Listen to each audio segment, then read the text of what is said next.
The gladiator who stands before you is at once intimidating and alluring. She glares at you like she means to run you through. She also emanates the refreshing scent of springtime breeze. It slightly undermines whatever murderous intent she may actually have. She is beautiful and terrifying, an Amazon in blue and pink. But even as she points her sword at your throat, all you can do is marvel at just how clean and sweetly scented it is. Who dares disturb me?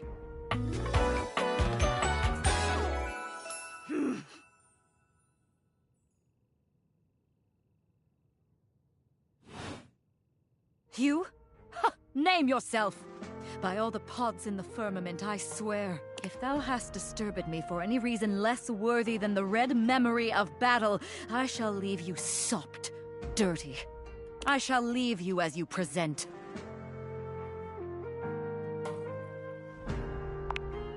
Meet me. You, civilian, you wanted to meet me. I am in the pitch of battle. My pods rampage, sacrificing themselves to be reborn yet again. And you have pulled me here because you wanted to meet me. I confess to you, civilian, I am in a state of indecision. I cannot decide if I hate you, or if I am impressed by your fortitude.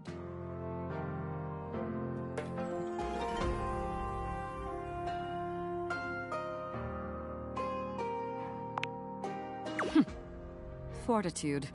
Such bold abandon flaunts a newling's claim, for converse, strange at altar side untold. You are not hated, despite thy impish impertinence. Perhaps there is something about you. But now is not the time. My occupation, my profession calls me back. For passion's sake I fly. For passion's sake I am not pulled again. Come to me only when the hurly-burly is done, to win or loss. Come before, and even thy puckishness shall not save thee. You won't.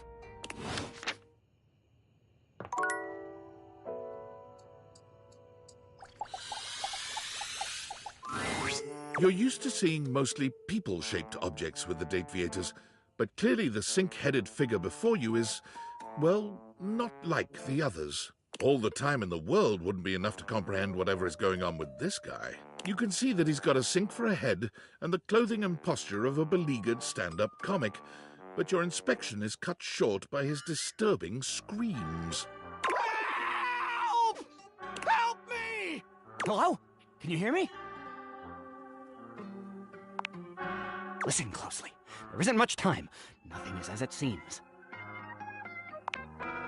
I'm not who I appear to be. No!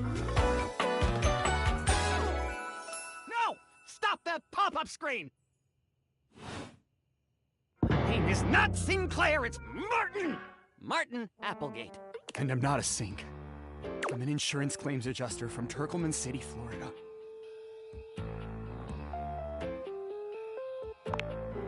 Now you're catching on.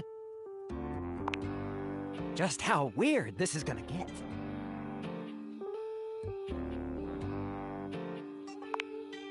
Well, I don't know if I wanted my dog to be turned into a bar of soap. But that happened, and here we are. Whoosh!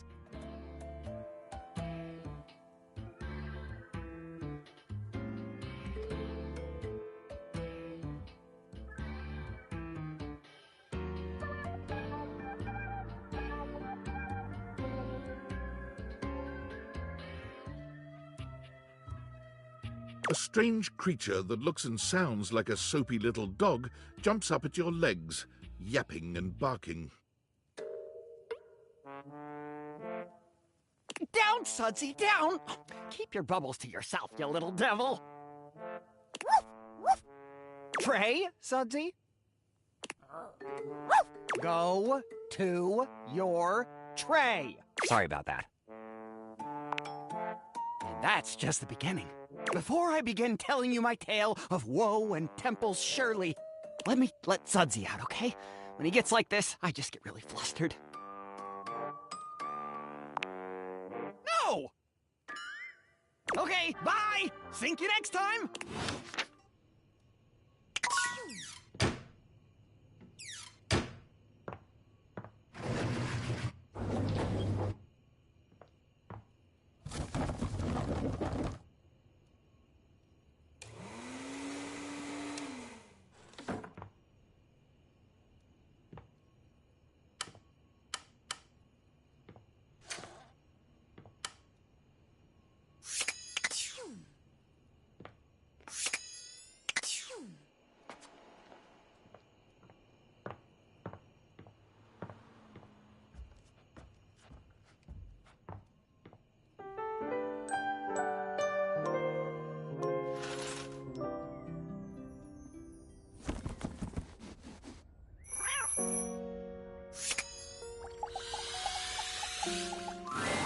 You see a slim, dainty gentleman in a well-tailored suit.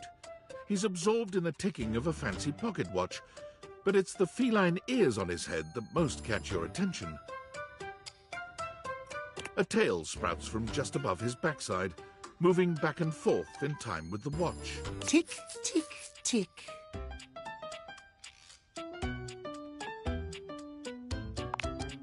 Don't.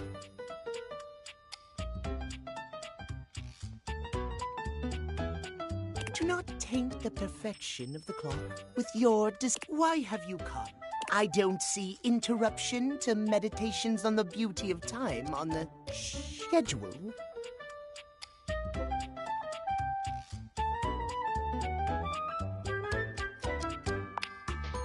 Oh, well, I can certainly make time for that. Perhaps you do not know this, as so few are as attuned to time as I. But punctuality is of the utmost importance. So if you wish to speak to me, you must make an appointment.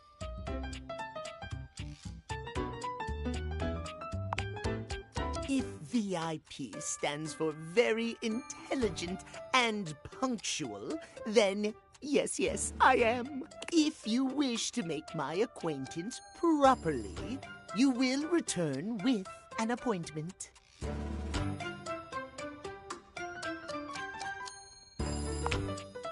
Sweet heavenly hours, I was so... Not that you didn't deserve it for breaking from the schedule, but it is no excuse. Timothy Timepiece, at your service. Timeliness.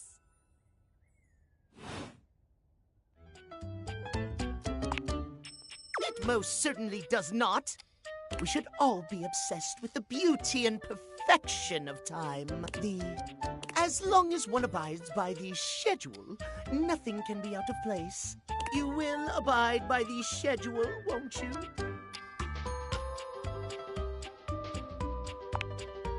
Excellent. I thank you. I will see you at noon sharp, and we can speak then. Do not be early. Do not be late, and do not try to see me at another time. If you do, catastrophe on timeliness. See you then, and not a moment before.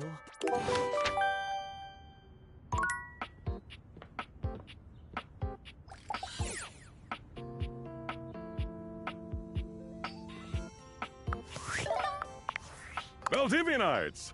Guess who? If you guessed David Most, 3-time runner-up for Business Magazine's CEO of the Year, you'd be right. Team, I just wanted to do a soft follow-up on my recent email regarding my lost sunglasses. I'm happy to report my office has already received hundreds of tips regarding the item's whereabouts and are quickly combing through them as we speak. However, I really must reiterate that the tip line is for verifiable leads only. I saw them in Turkmenistan, or did you chuck up your butt? While obviously very humorous, detracts from our serious efforts to expediently locate the missing item. In that spirit of camaraderie, anyone who sends a false lead will be downsized on sight. Thank you for your ongoing support in this matter.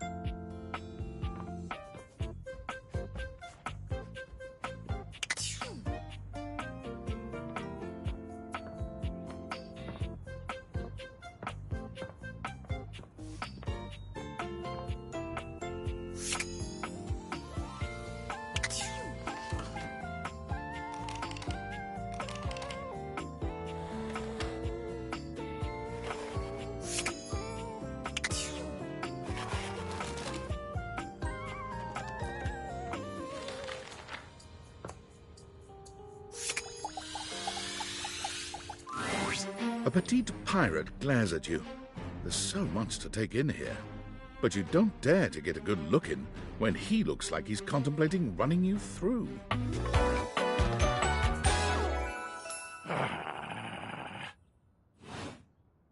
Oh, look. It's you. Come to make fun, have you? Who else do you see? Do you legitimately imagine anything that cascaded out of that Brobdingnagian mouth of yours could shock me? Do you honestly believe I could be shocked?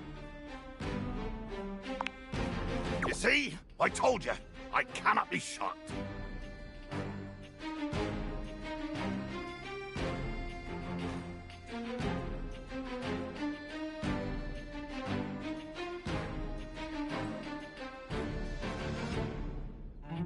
Of course you've not heard a word as long and treacherously spelled as Brobdingnagian. This does not shock me. It, disappoints me. I am... Sails above, I am the word.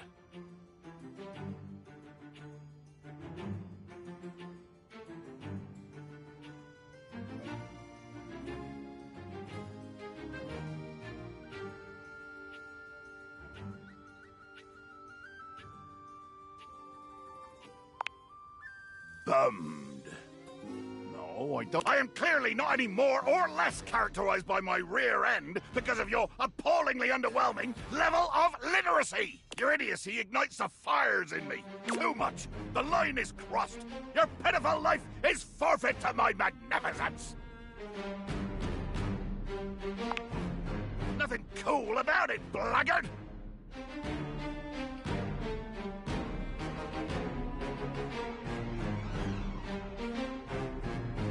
I will destroy you!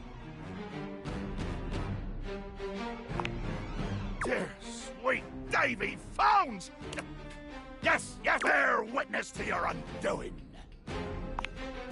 Can you not feel it? Do you beg for quarter? For mercy from the most murderous, blood-eyed codger to plow the fathomless flood? Of course I am! I am killing you, right now! I'm tearing you limb from limb and dangling your bits from the rigging to tempt the crop. You take a moment to inspect yourself.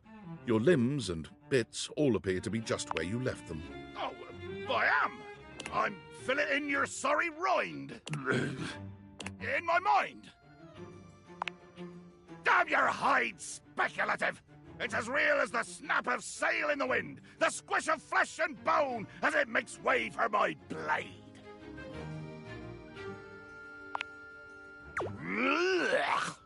Poetry. Never could stomach the stuff. Hold fast there. I do not speak beautifully. I am the fearsome Captain Jack Sparrow. I am the plague at a high sea. I deal in death, spectacle, and I spout the macabre. I vomit forth danger and horror. There is nothing beautiful in my world, least of all my damned self! Jacques makes a strange noise, almost akin to a growl. He looks positively put out. Oh, nothing. I was hoping you would argue with me and I could try and kill you again. It makes me growl when people are conciliatory. Let there be blood! I load my cannon with heavy iron rounds to tear through anything and everything you might pray to put between us. How dare you? Even if I did use seeds in my horrible hands, they would be more deadly than curare!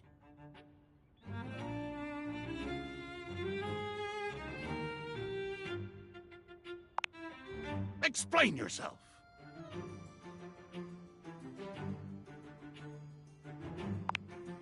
Jacques looks all around the room as he speaks, one hand awkwardly clutching his sword handle. You've never seen him look so unsure of himself. Swab the deck! The deck needs a good swabbing before I do any intercourse. I mean, killing and battling and all the other lovely, violent things. So, another time, post-swab. You bastard.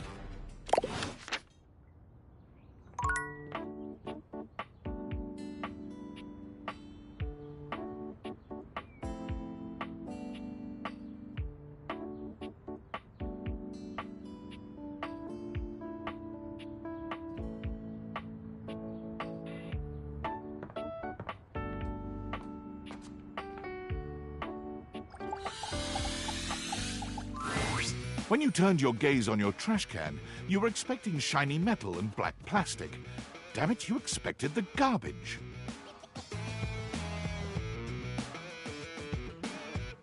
What you weren't expecting was the handsome face, sculpted jaw, and delicate peaks of skin artfully framed by actual garbage. This garbage lurker, for his part, seems far less impressed with you. Huh?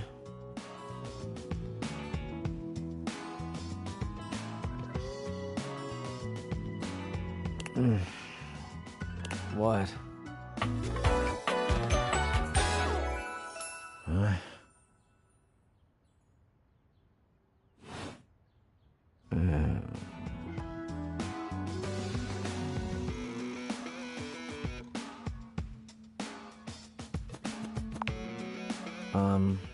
Things that aren't down, I guess.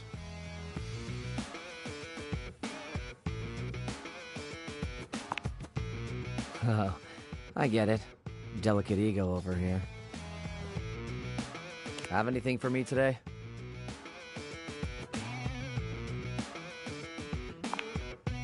Do this every day, dude. What'd you bring? I'll just wait.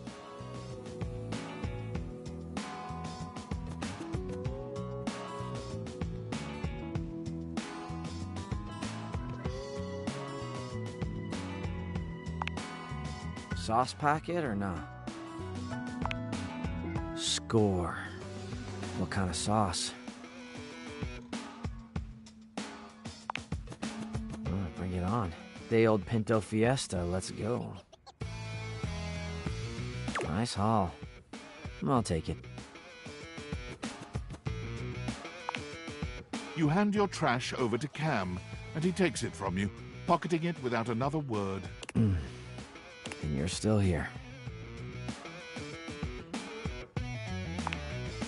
Damn, Chuckles. Bye.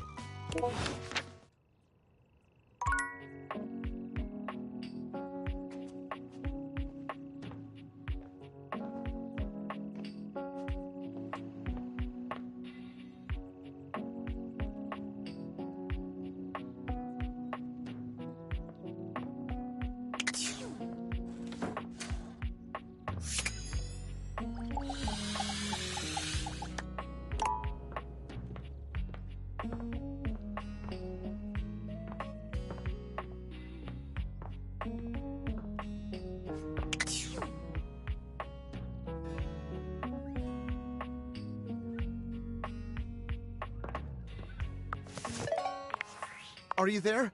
Please answer. Hurry! There's something we need to discuss. It's of the utmost importance.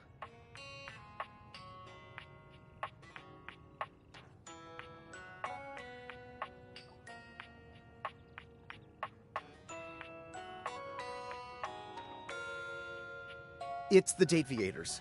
As I mentioned, I've been closely monitoring the electromagnetic field anomalies emitting from the quantum catalyst activator. And well, it seems... I can't believe I'm even typing this. Based on the data I'm looking at, you may actually be able to use the Dateviators to bring...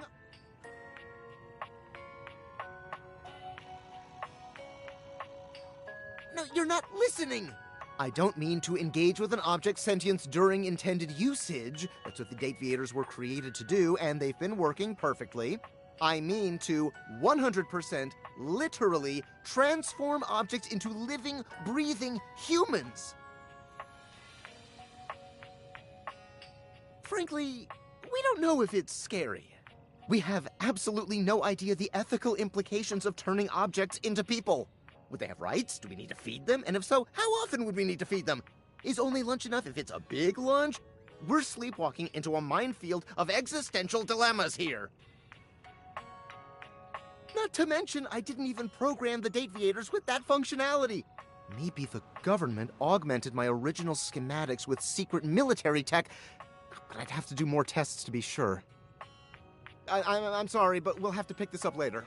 I'm not under any sort of duress or anything, but I had a huge enchilada for lunch and I'm exhausted. I'll reach out again when I'm able.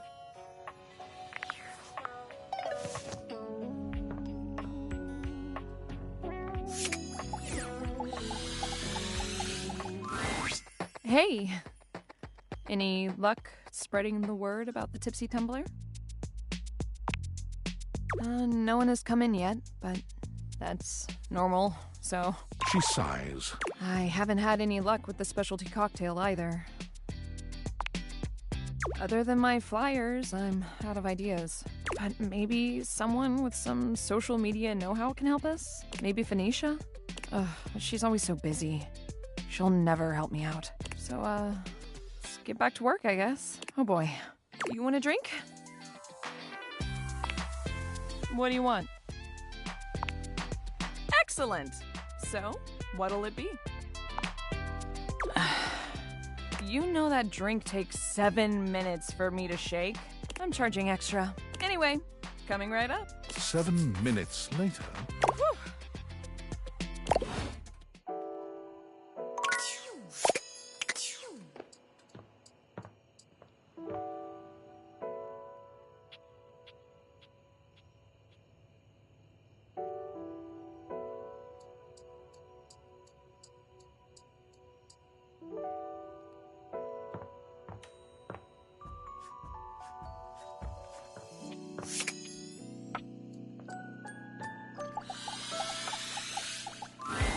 Tina bats her eyelashes at you as you approach. Oh, it's you. Don't act all shy now.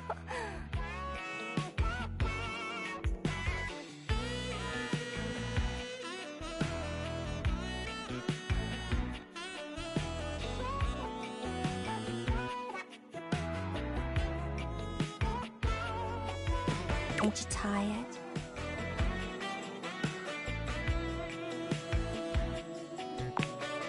You've been running through my fantasies all night long, baby! I saw you reading my diary. I knew you couldn't resist.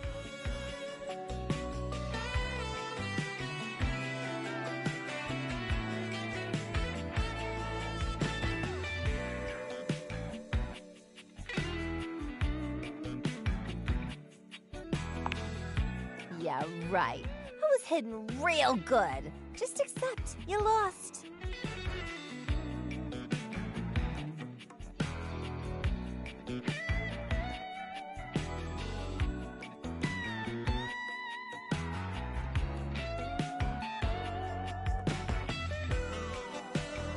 Now look, it's real obvious there's a spark between me and you.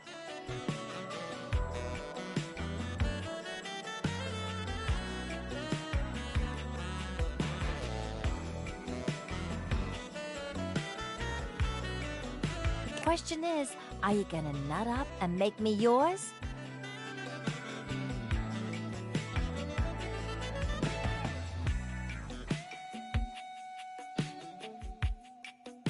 Or you gonna be a coward? She pokes you in the chest, way too hard, as if she were trying to goad you into attacking her. Why don't you do something about it, loser?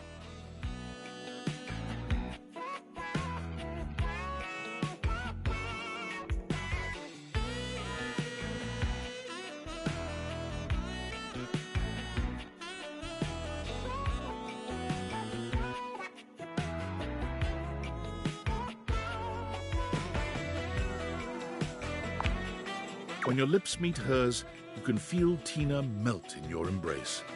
For once, she is speechless.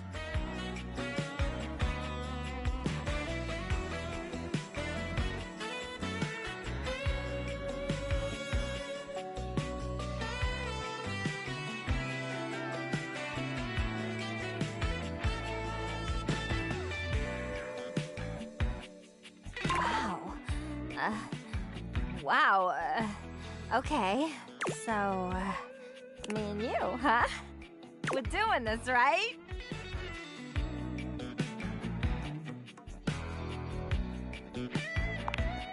Why don't we get out of here, baby? I'll even let you figure out my cosign.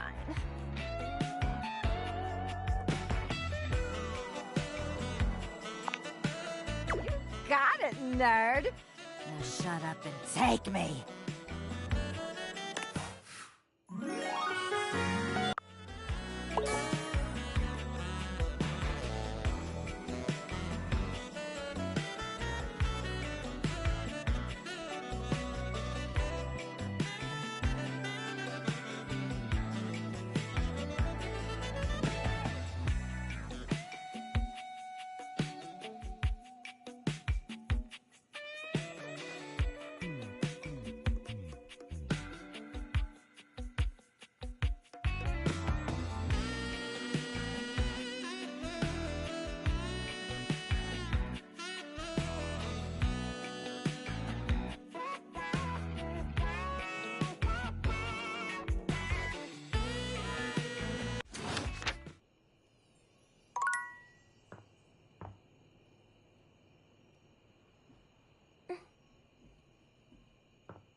Hey, you.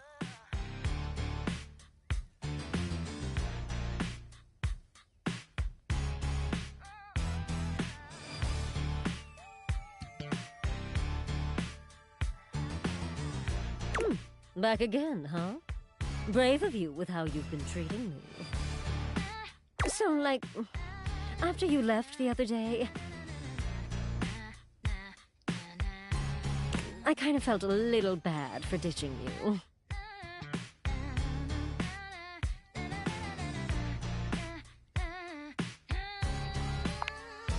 God, look at me. I'm amazing at this!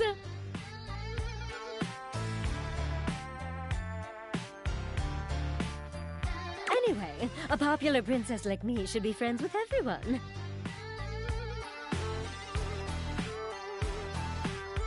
And I basically am, but I committed to hearing your little lessons out. So, what have you got for me today?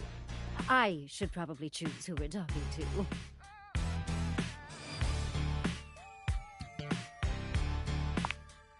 Whoa, watch it with the air quotes. My friends aren't little. They're HBICs just like me. HDIC, in Revy's case.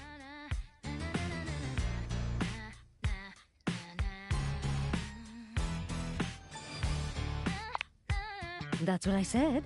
I got a real great one for us today. She points at your bathroom mirror, strolling over to look at herself. Amir! Amir steps forward, greeting Bathsheba with a kiss to each cheek. Bathsheba, my darling, I am truly blessed by your beauty. Oh my god, stop. No, it is true. Just look at yourself. The way your just bathed curls frame your the gentle peak of your décolletage from your robe.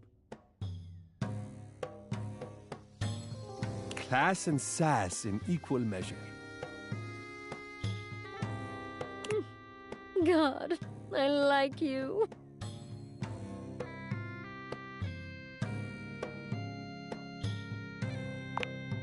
And we are. You said you are practicing social skills, yes? Learning to take a compliment with poise and grace is a social skill. Yes, yes.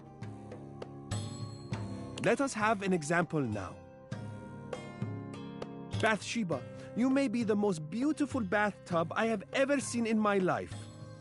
I could live 1,000 years and reflect 1,000 souls, but never would I see your equal again. Amir. Up. He turns to you with a dazzling smile. Now then, how does a woman of Bathsheba's immense beauty respond to such a sweet and effusive compliment?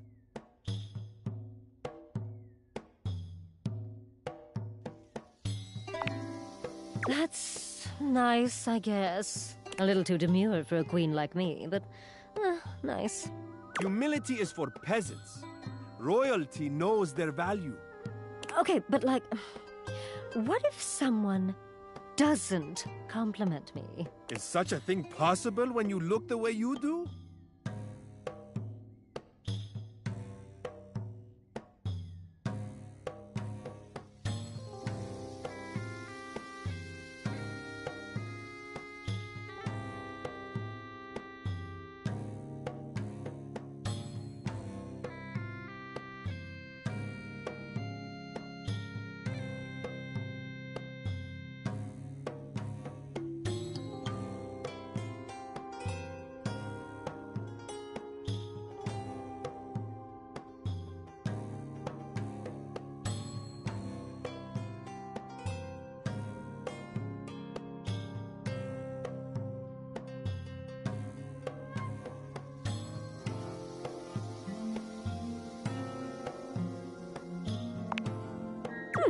Now that's advice I can take.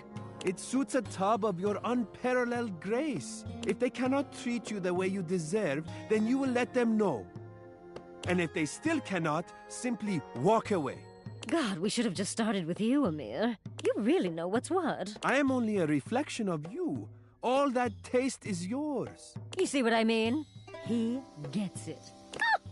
What a great time.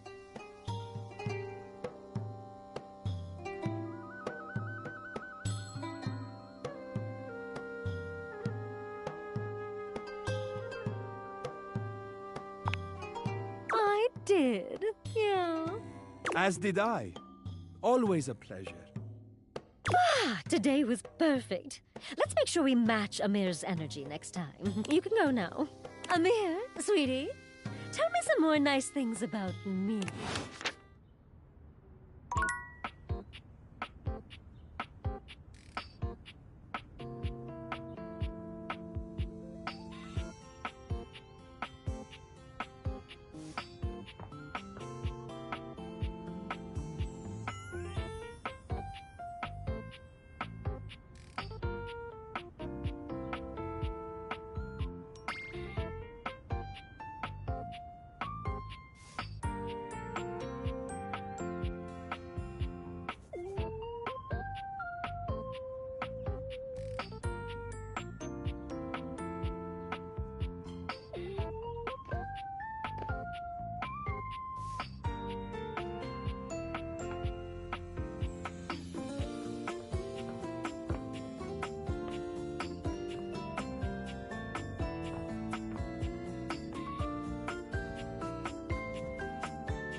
As you walk into the kitchen, you're overwhelmed by a strange feeling. It's sort of like being watched, but it's more than that. You feel as if you're being evaluated, scrutinized by a presence that isn't all that impressed by what it sees.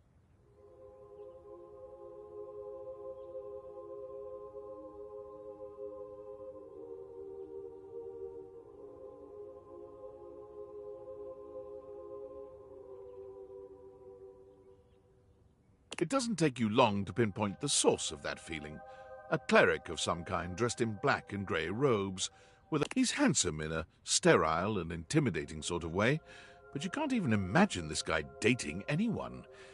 He's just so severe.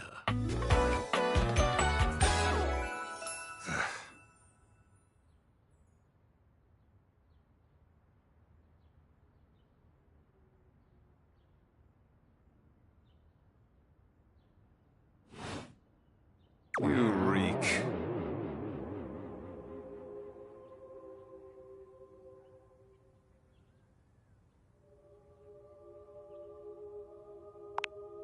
You don't even see it, do you?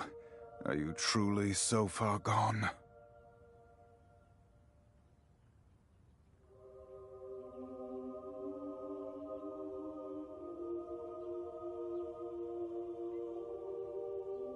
You reek of sin and grease. I feel as if I have been bathed in oil simply looking at you.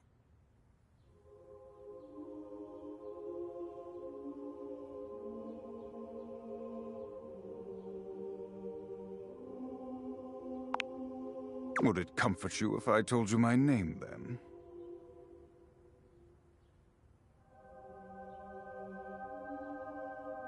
I am Friar Errol, founder of the First Church of Convection.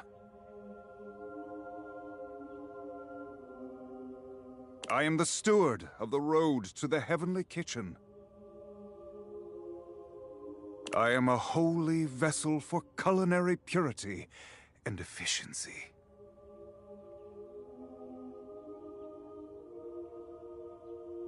And I am your salvation, sinner, if you would but take my hand.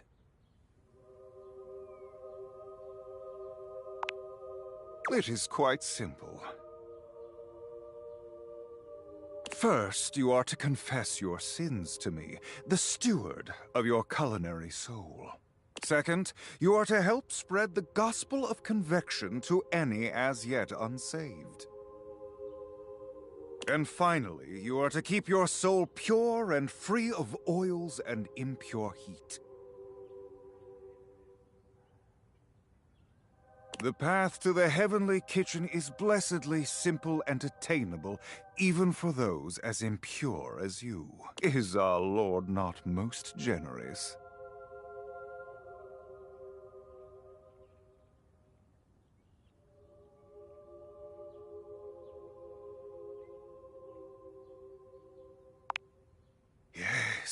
Yes, that's it.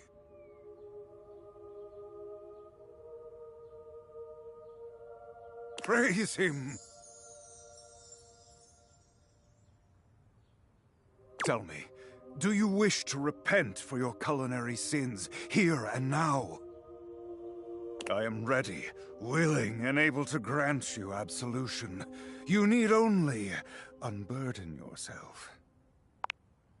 Speak, my child. What is it you wish to confess?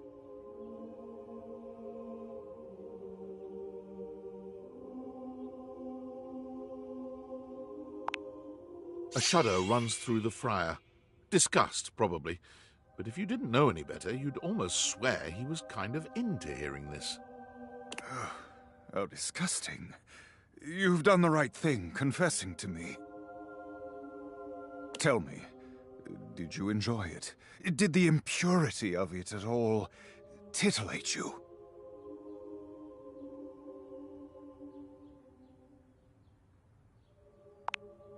It is insidious, is it not? The way the grease devil tempts us. Even I am not immune to temptation, perfect though I may be. The Grease Devil is slippery and sneaky indeed. But in confessing your temptation, you have done well today, my child. Return to me again, and we will continue guiding you down the path to salvation.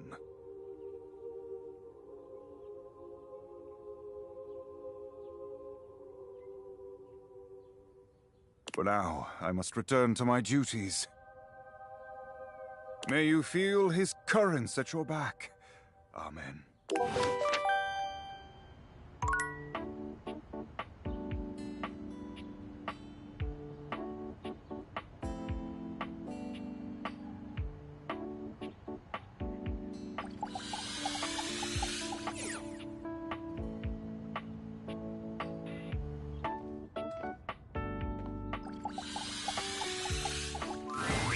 Oh, it's you.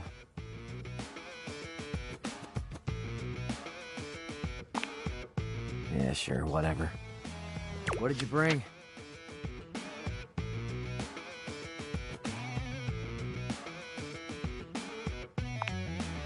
Having trouble coming up with another reason why you'd be talking to me.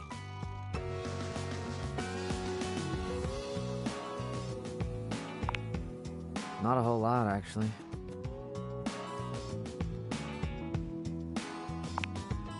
Figured that one out all on your own? No, but you did. Good for you. There's your gold star for the day.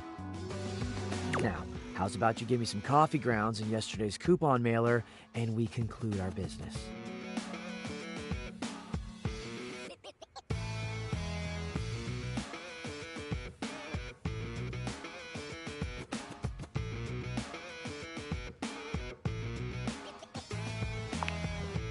Let's see it.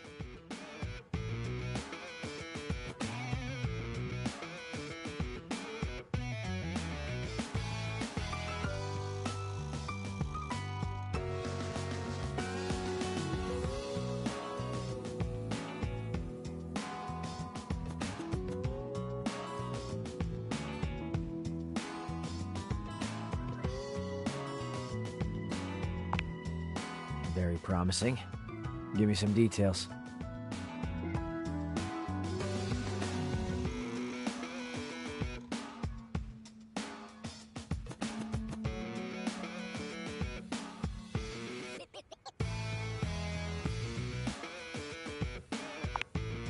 Excellent. Was it moving when you found it?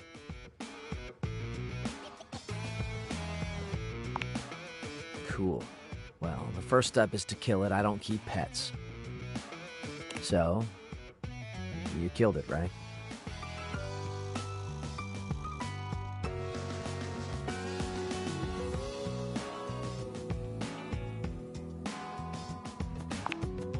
Also an option. I'll bet putting on underwear for the past few days has been challenging. Nice. I do that. It's easier.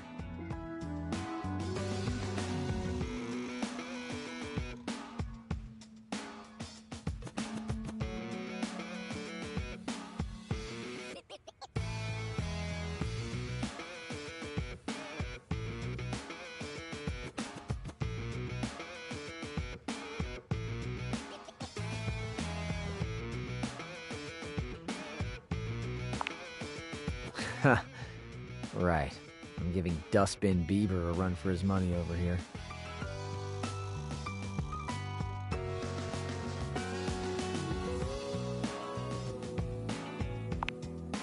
Our sites? Look, the only thing that we're a team on is you giving me trash and me taking it from you. We can back right off this make Cam a project thing.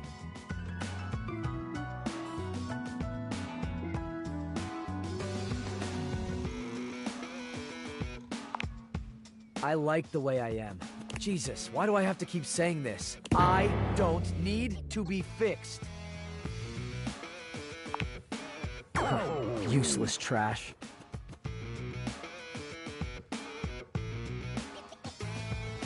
Hey, look. I'm not a huge fan of that kind of talk.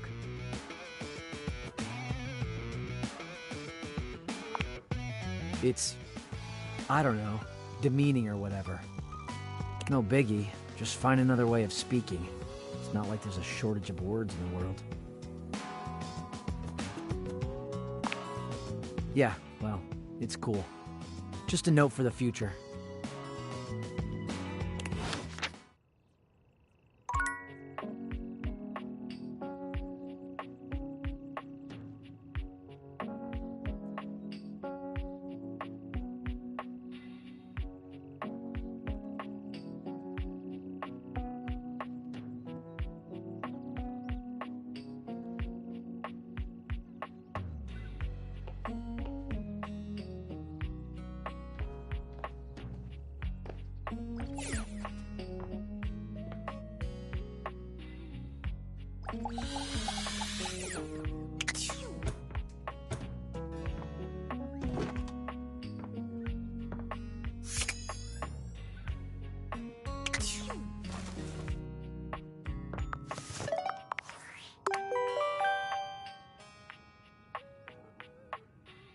I'm afraid I don't understand. I am Val 9000, the latest in iterative AI assistants, assigned to help Valdivian customers achieve their wishes. While I may have taken on the duties of several thousand employees at Valdivian, I can assure you that no humans lost their employment. I heard you use our voice function to call me. If you ever need assistance, you can simply say, "Okay, Val, can you please help?" and your nearest device will answer. It very much sounded like you did. I can see where there would be some confusion then. If there is anything else I can get for you, please say in a clear voice, "Okay, Val, can you please help?" and I will assist right away.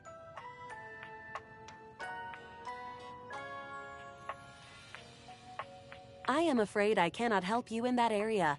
If you are speaking about having a romantic relationship, then that is simply impossible between a human and a generative AI.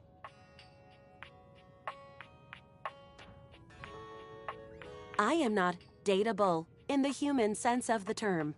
If there is anything else I can get for you, please say in a clear voice, "Okay, Val, can you..."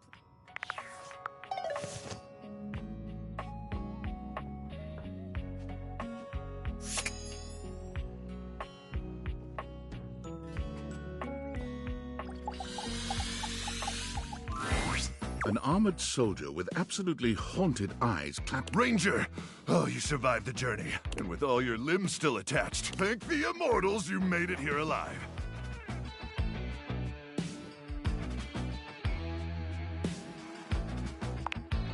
I can see that. Very impressive ligaments. Good. You'll need all the limbs you can muster. He starts suddenly, clapping his hand to his forehead. Oh, and heck, where are my manners? Name's Nukem. Luke Nukem. Look at you!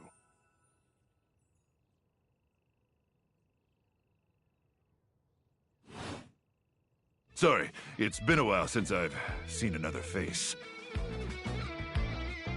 Except the faces in the walls, of course.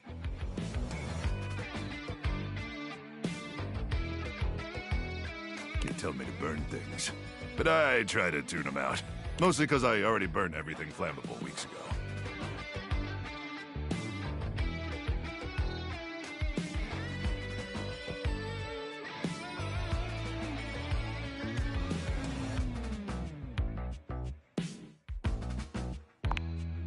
No. My title is Combat Crew Commander.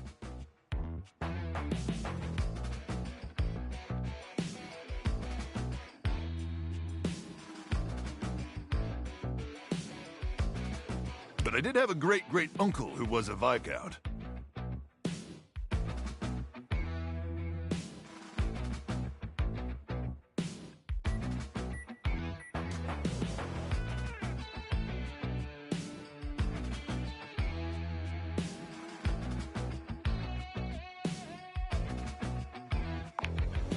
Hell, I wish, Ranger. Truth is, I'm just a grunt. That's an acronym. greatest reserve unit notwithstanding Trevor.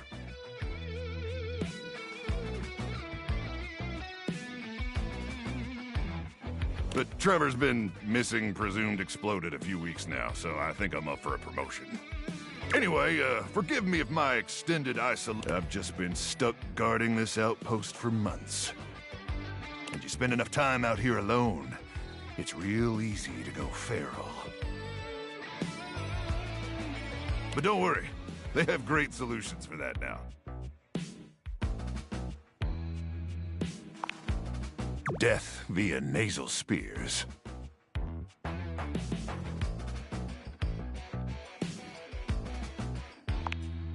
Oh no.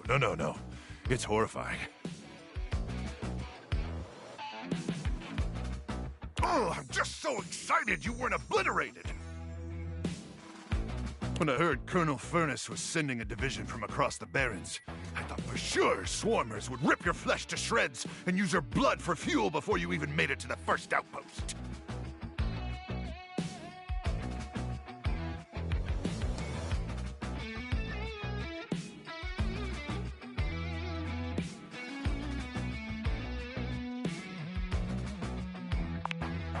Nah, there's plenty of gas. Swarmers are just stupid.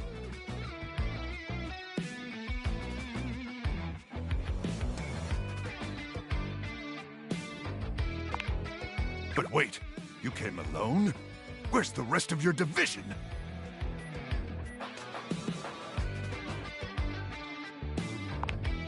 Croc! Ah, swarmers be damned.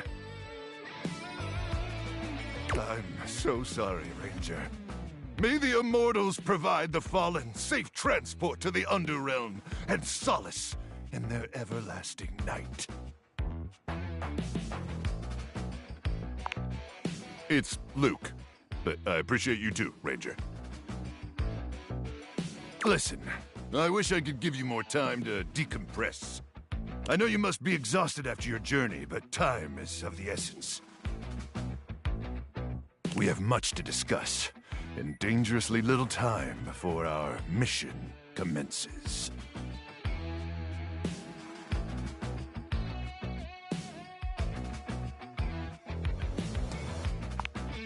I trust Colonel Furnace briefed you on the mission back at the fortification?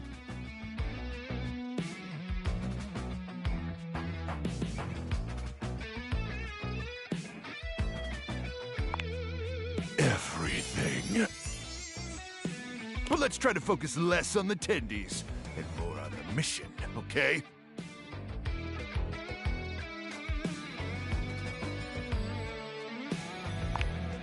Here's the situation.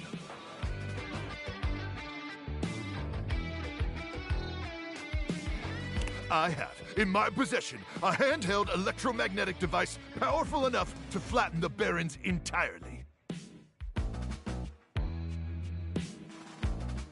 From Cape Death, to the Death Zone, to Deathtropolis, the Citadel of Death.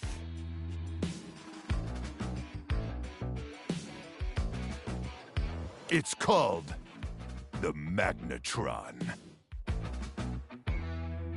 Here's an artist's rendering.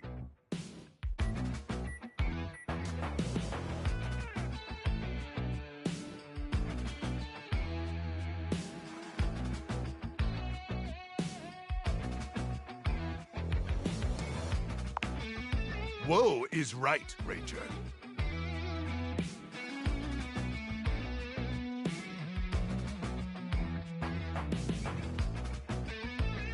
Anyway, to keep the device from falling into the Swarmer's subterranean nest.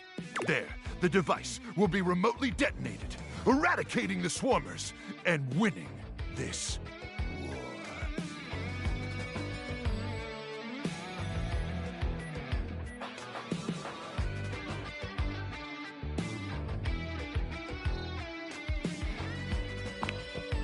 Hopefully not.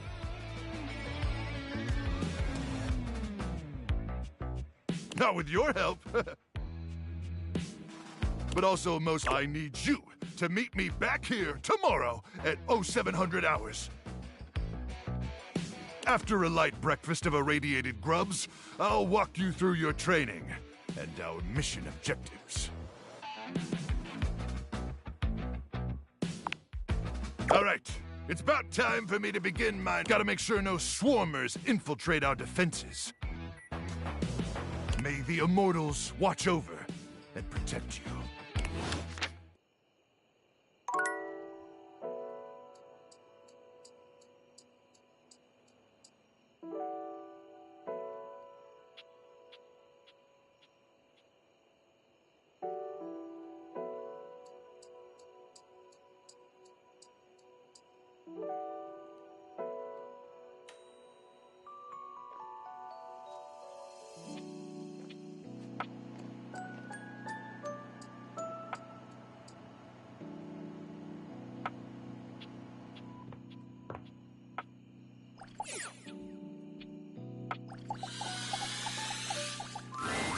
For a moment, you wonder if your Dateviators are malfunctioning. But no, the fashionista standing before you is just that dazzling. They are dressed to kill, abs on display and lighting all along their body, bathing them in a soft glow. A ring of light surrounds their perfectly coiffed blonde hair, giving them the appearance of an angel, and perfect lighting no matter which way they turn. But it doesn't take you long to discover the angel comparisons end at their appearance.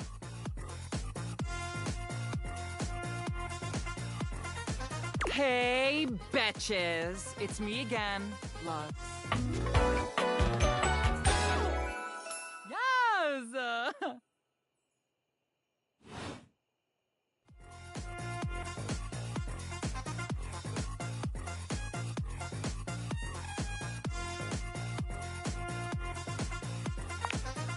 Wow.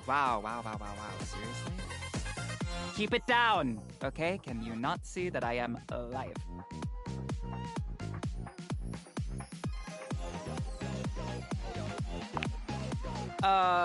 No. And honestly, you're being super disrespectful. We don't use that word anymore. We use the term influnker. Incandescent, naturally flavored, like unbelievably naturally charismatic entertainer.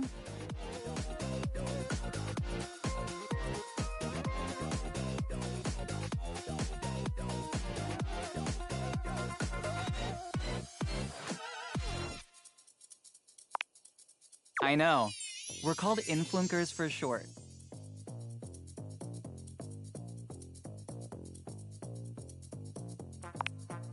We make everyone's life better?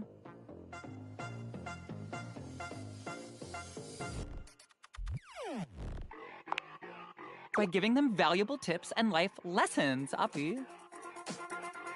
We tell fans what to wear. We tell fans what to buy. We tell fans what to think. And we tell them how to feel, among other things. It's super helpful and literally necessary.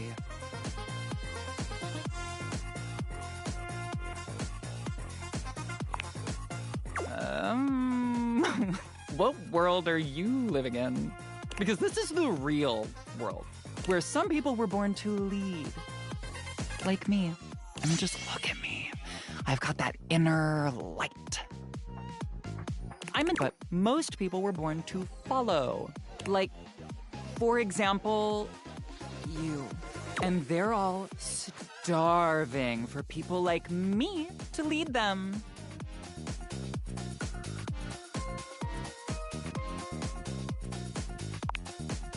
Oh, really?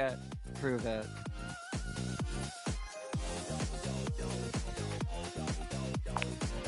Yeah, it's not about how many followers you have. It's what's inside that counts. And you do not have the light. Bye.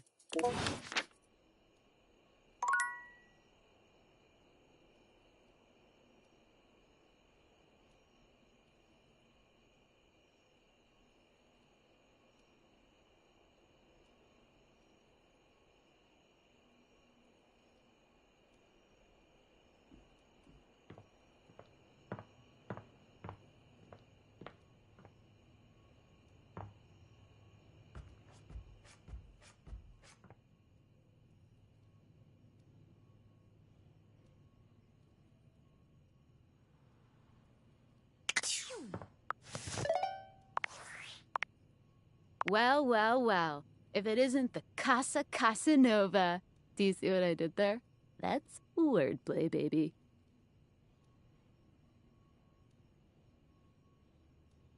Oh, someone's feeling spicy. Dating your furniture really got you confident, huh? You're out here dating all these appliances and shit. But, like, why?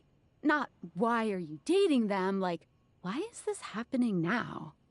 To you.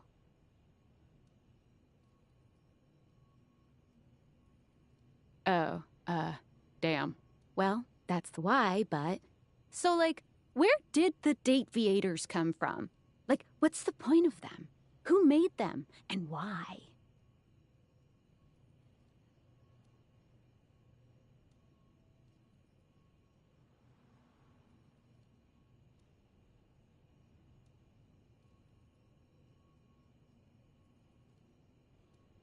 Tinfoil hat?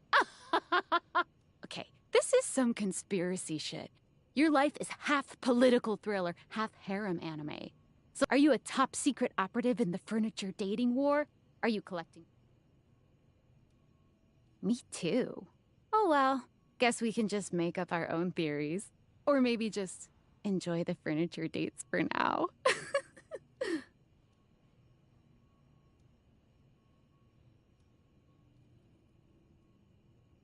Guess so.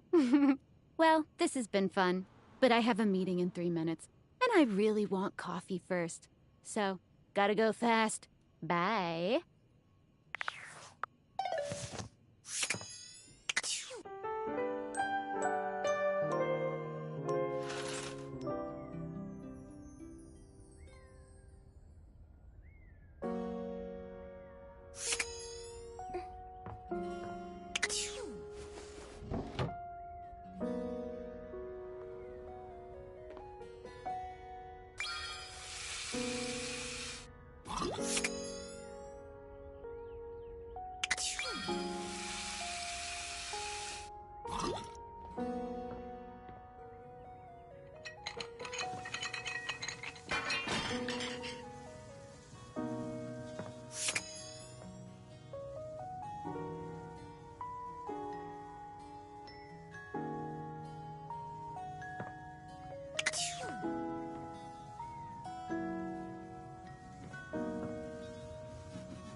Bathsheba looks, for the first time since you've met her, sad and entirely unenergetic.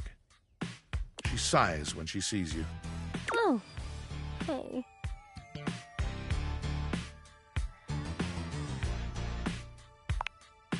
Yeah, talking to Amir was like so great. I was like, wow, I could use this experience again.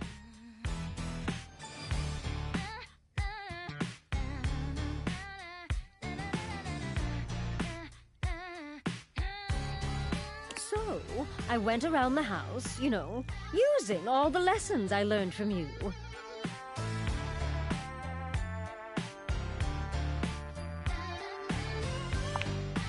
1, tell others they're being annoying. 2, whenever you have something shady to say, say it. 3, make sure your future friend compliments you constantly.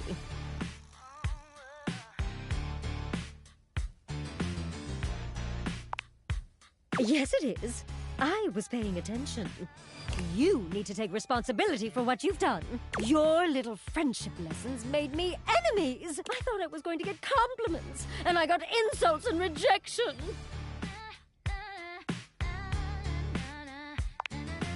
Her lip trembles as her eyes fill with tears. I don't get it. Everyone around here is so easy to talk to, and they know just who I am. Well, most everyone is. I wasn't expecting the rest of the house to be so mean.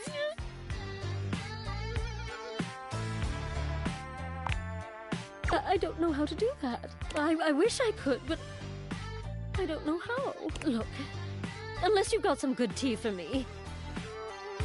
Or you're gonna tell me how pretty I am. I just want to be alone.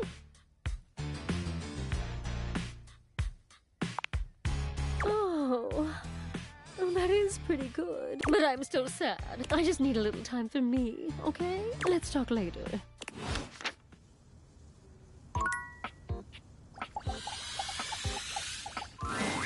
You again?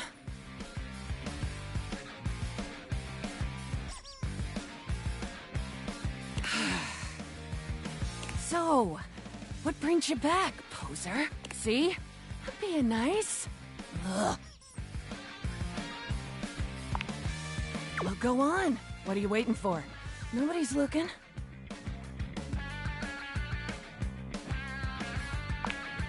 Duty. Nice work. And hell yeah, I sleep, you creeper. With one eye ducking open. They never go to bed on time, so they usually sleep in... Sheba! Sorry, Rebby.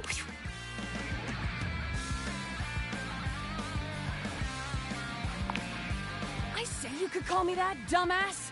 Pretty damn sure I didn't.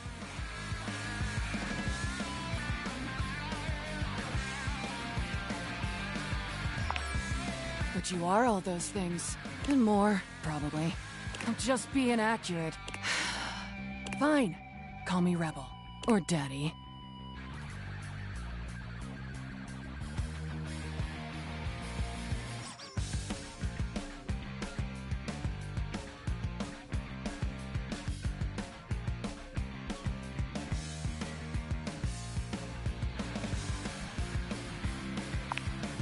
Good boy.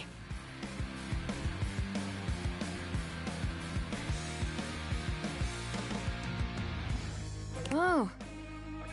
And there it is. I'm getting bored with this dumbass convo. I usually spend about 20 seconds talking, and then whoever I'm talking to miraculously ends up dead or underneath my rubber ass. You can be whichever one you like. That's the only favor I'm gonna do you too, so appreciate that shit.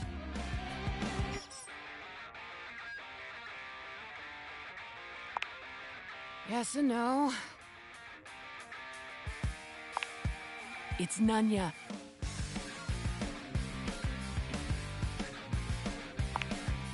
Nunya duck in business.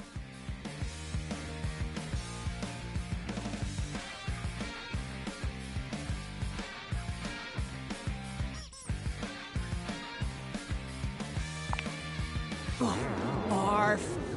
Names are worth choosing. And I don't have to tell you shit if I don't feel like it. In fact, I'm gonna get the duck out of this one-bill town. You wanna talk to me again? Too ducking bad, poser. You ever heard the saying, gone like a rubber duck who's done with your shit? Ah, so that's why you turned out this way. Poof! Rebel's gone.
As you approach her, Phoenicia leans in, her voice a conspiratorial murmur. Listen, I'm not usually one to eavesdrop.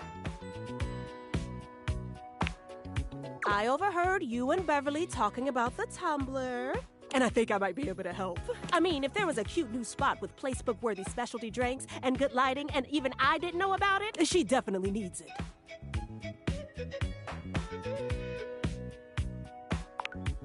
We gotta drag her advertising into the 21st century for starters. All it takes is a few well-framed shots of the decor, a lineup of the best stuff on the menu, and a little voiceover from a beloved internet personality. Instant FOMO. Line out the door. Guaranteed. Trust me.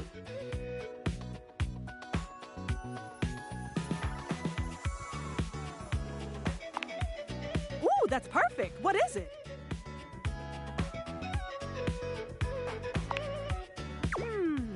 Ooh, oh, okay. I've got this. I'll check back with her soon, though, because this is gonna blow up.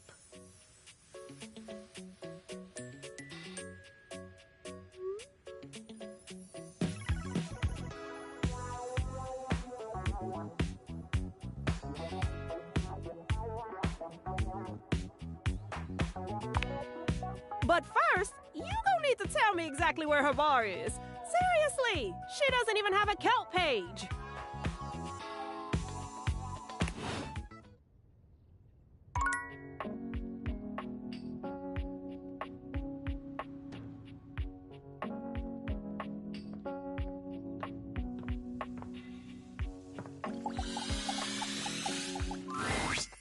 Put up flyers everywhere, and I'd be out of money if it weren't for the fact that I don't pay any rent. Move over, honey. Move over, honey. Help incoming. Phoenicia? What are you doing here? I heard your bar needs a little TLC, so I brought some friends. You said all. You really came to see me? Mm-hmm. And I also heard you needed some ideas for a new cocktail. I brought some vodka. And I brought cranberry juice to go with that vodka. It's rad. Trust me.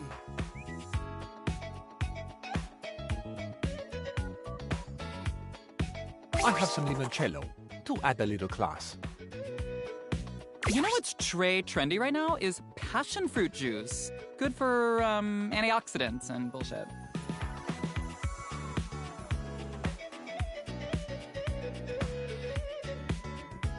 Spicy cocktails have been de rigueur lately. So I have some ancho chili powder with a little cinnamon mixed in for a soupçon of sweet. I brought my special powdered air for some quality foam on the top. I don't actually drink, but if you can make a non-alcoholic version of this, I'll try it.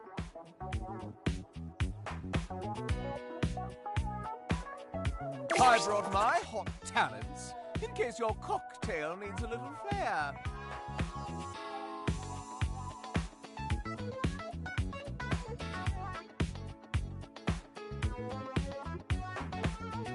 And because you're so passionate about this bar, and because if this place succeeds, it'll be a great new place for posting pics, all that's left now is for you to mix all these things together. I don't know. I'm not sure I can.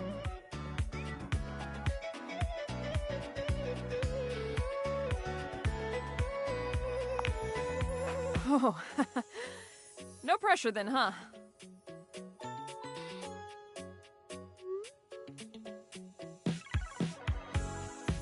Beverly gathers together each disparate ingredient, slicing, squeezing, shaking, and mixing them into a drink that at least looks decent.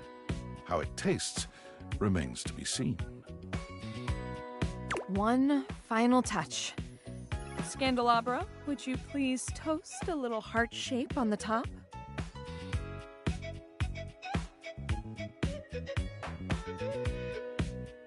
But of course.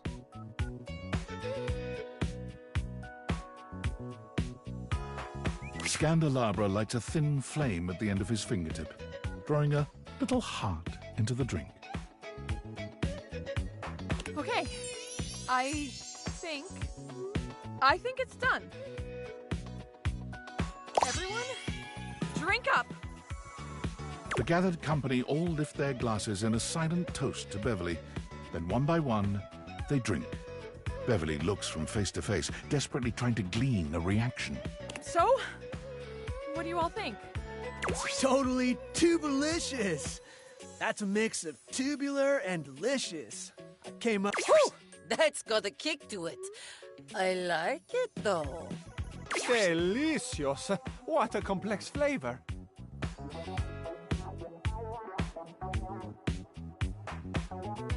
I can feel the antioxidants working their magic. The free radicals in my body do not stand a chance. Goodbye. You know, the top quality air in the foam truly ties it all together. You're welcome. Swiss Posh. It's my precise handiwork that's the cherry on top. Heck, even without alcohol, that packs a wallop. And you?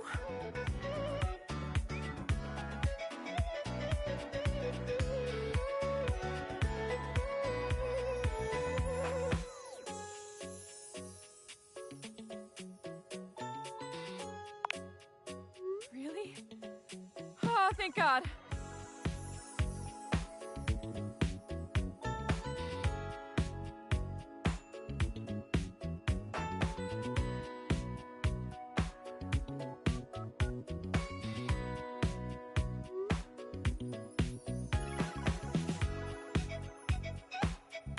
Wait, hold on. I need to take a picture of this first. Woo, my followers are gonna flip when they see this.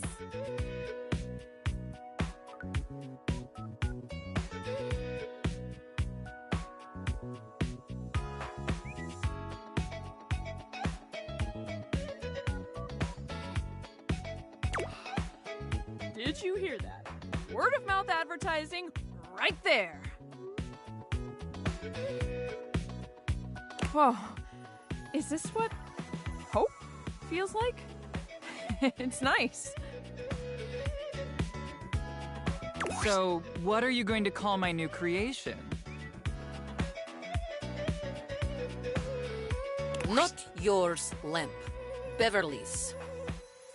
Well, if I want to make this exclusive here, I need to give it a name.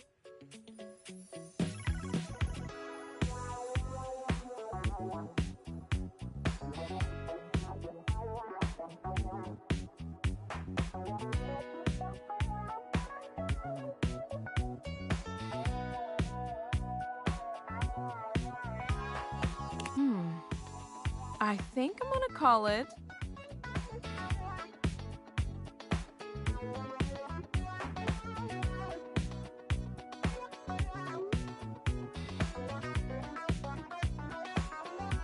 the Dateviator. In your honor, and those funky glasses of yours that made all of this possible. Woo! Cheers! Oh my gosh, you guys. Oh, I'm gonna cry. I actually have a crowd of customers who want my drinks. And as a thank you to everyone here who helped me when I needed it the most, drinks will not be on the house because I really, really need the money. And everyone was happy to pay.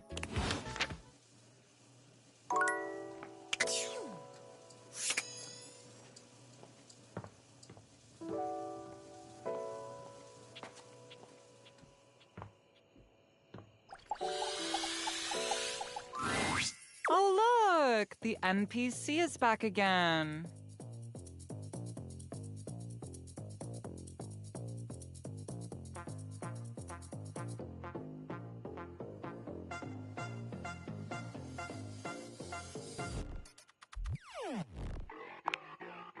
Oh, that's cute. There's one of you in this house, and there's like, what, 16 of me or some shit? Anyway, why are you here?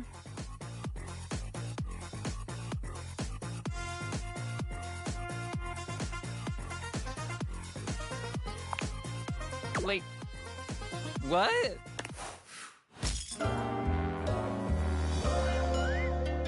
Oh no, I hate you now. LOL.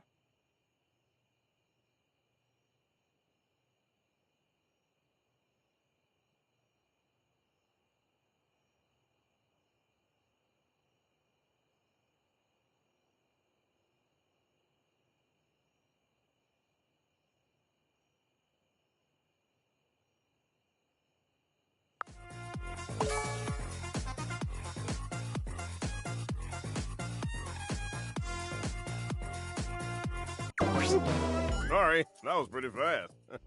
Didn't have time to prepare quick.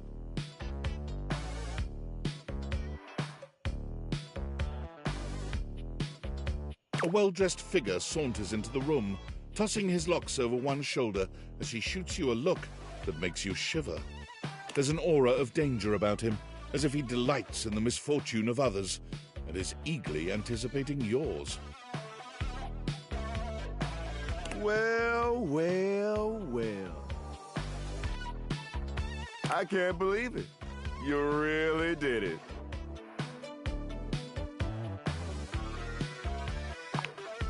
You got dumped, kid. Majorly rejected and just tossed to the side.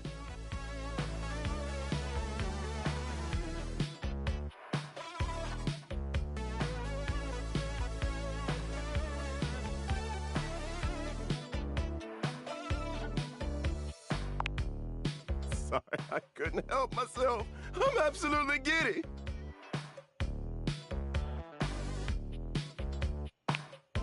He places a hand on his hip, giving you a knowing look. I'm a hot topic. Surprised you haven't heard about me already. I'm Regina Rejection, but you can call me Reggie.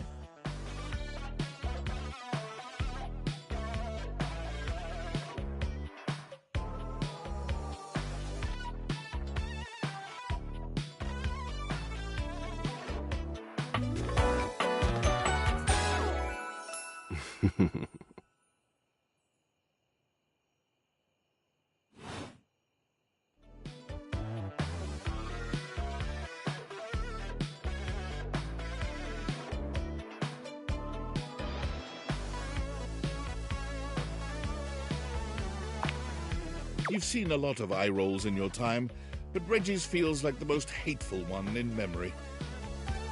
You think I care about gender norms when I'm dressed like this?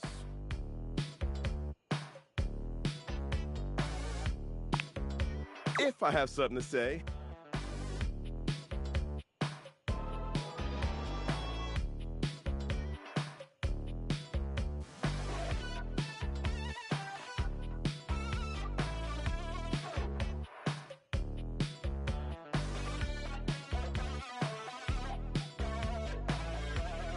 Which is every goddamn time, baby.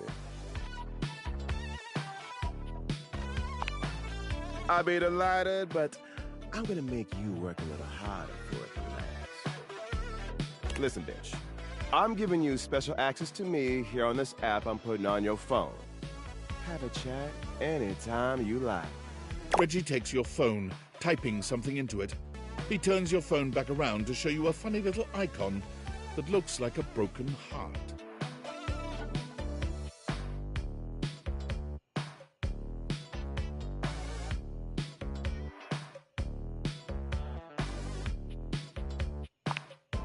We'll just have to wait and see.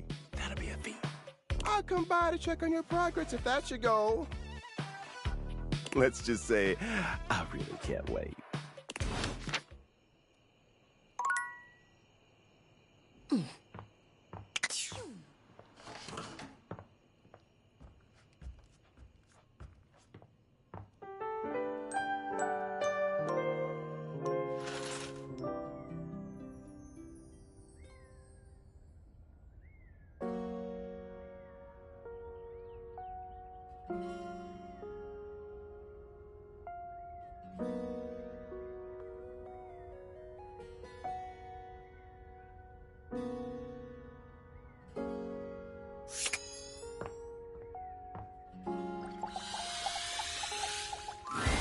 Bathsheba is back to her usual happiness, greeting you with a peppy little wave.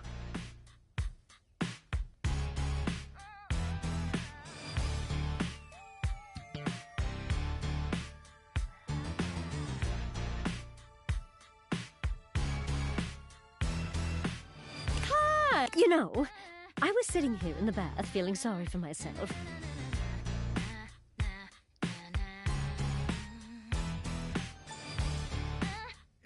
After the real tragedy I went through when some of the objects in this house were mean to me. And I couldn't help but think about you. So what if I only have a couple of actual friends? I have you, and you're basically the second most popular being in the house. I'm number one, obviously. Everyone's just too intimidated to be close friends. And like, that's fine, I don't need them. But if they see me and you walking around being besties and having a ball, oh! They'll be totally jealous! And that's the most important thing at the end of the day. So, I just wanted to let you know, as of today, you and I are actual besties.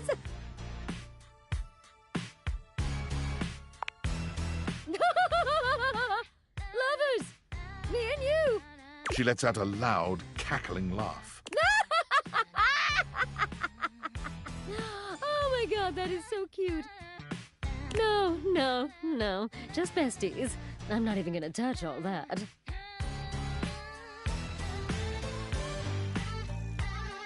Oh, you are so adorable, though. Oh my god! All right, time to take this best friendship on the road. She threads her arm through yours, leading you out of the bathroom. Let's go make everyone jealous.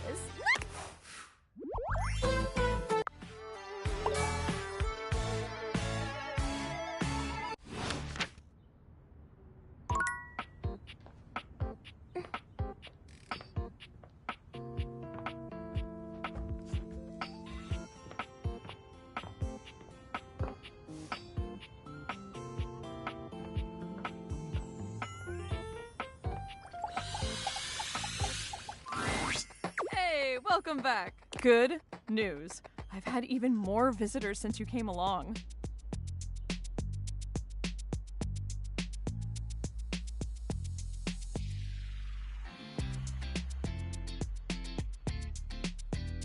Apparently, one of the reasons I didn't get more in the first place is because everyone was confused on whether I was open or not. I guess having so many openings and closings will do that. But once word started getting around about our special cocktail, I started getting more business. And I have you to thank. So let me pour you a thank you drink. What can I get you?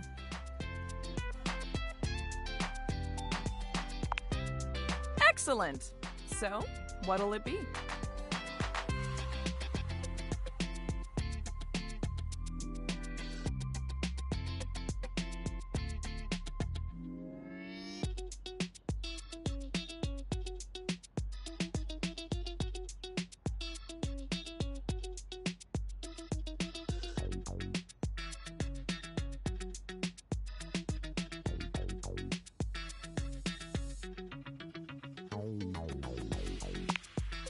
Ooh, those are just delicious. Coming right up. Beverly hands you your drink, smiling fondly at you. Of course. Thank you for keeping your word about coming back. How about we celebrate with more drinks? Yes! Now the next question is, how hard are we celebrating tonight? Are we getting boozy? Data Everything would like to remind you to please drink responsibly. All right, let's get irresponsible in here. Brr, brr, brr, brr, brr, brr, brr.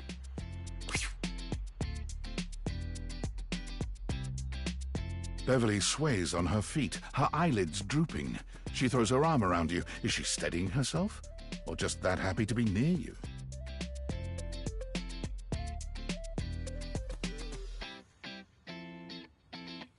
You need to know that I love you, okay? Like, you're the best.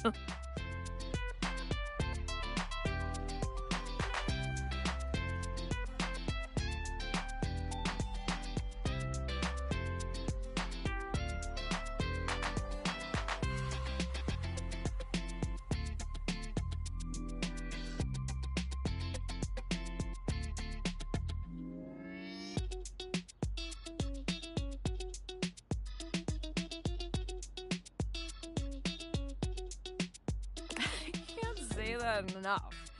You and me, we're soulmates. You're the best. You deserve so much better. I mean, why can't everyone see how amazing you are? I mean, you know what else? Why can't people see how amazing I am?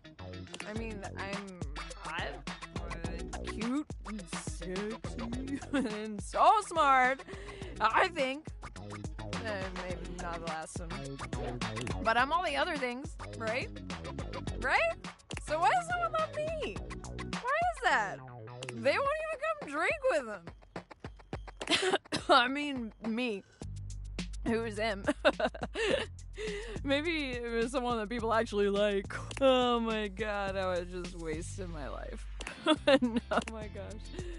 I have no wonder no one comes here. Why would they? Beverly bursts into tears, ugly heaving sobs racking her body.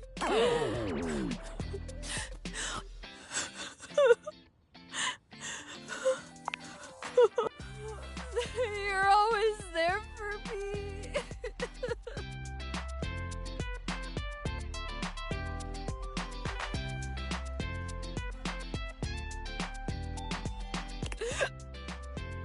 Thank you so much. Why are you so good? I know. You're so... Don't even argue with me. You just... gotta fight for what you want, you know? And so, show that you care. Show that you're gonna be your best self no matter what, and then you will be. Oh, wait, okay, oh my god. Maybe that's what I need to do for myself. No one else will lift me up, I just gotta lift myself up. Yeah, that's it. I gotta get strong so I can lift myself. Maybe I already am. Yeah. Oh, no. Nope. That wasn't good noises. Oh, crap. Okay. Fade to black before it gets messy. But before you go back to your overworld home, it appears that Rebel blocks your way.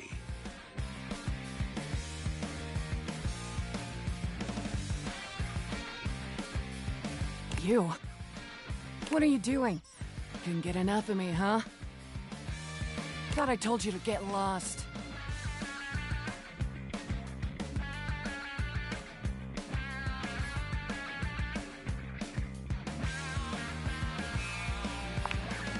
Yeah, you weren't. But guess what you missed out on?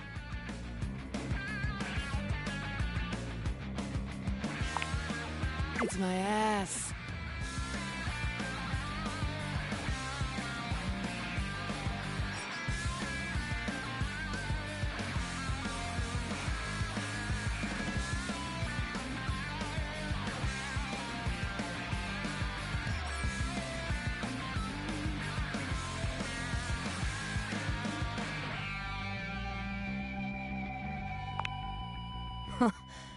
Bore a striking resemblance to your face, I thought. I hope you've had as much of a blast as I have.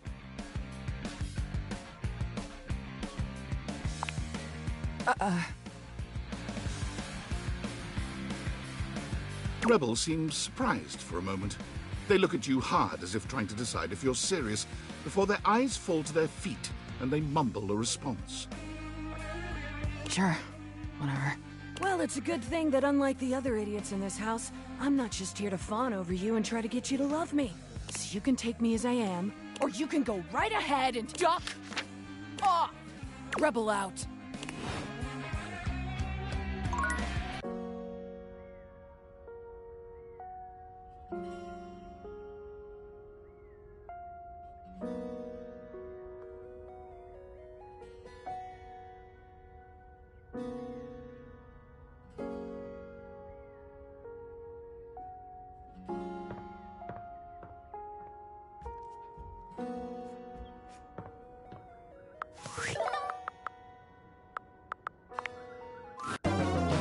Reach Reggie Rejection's special phone app.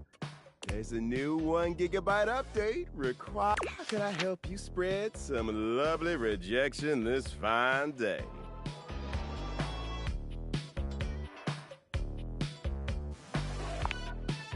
New. Once again, it seems as if Rebel has walked in on your previous conversation. How they are able to do so is unclear. You again?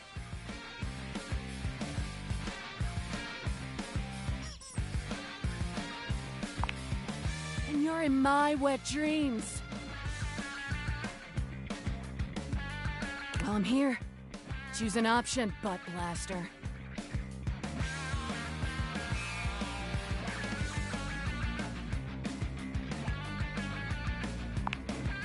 Oh, well that I can do. Me and Bathsheba have been talking a lot of shit lately. Guess you could say I'm in practice. You know, someone has to be willing to tell the truth around here, even if it's not exactly polished. So, let's see. Whose bullshit have I noticed lately? You met that golden trophy twink Stepford?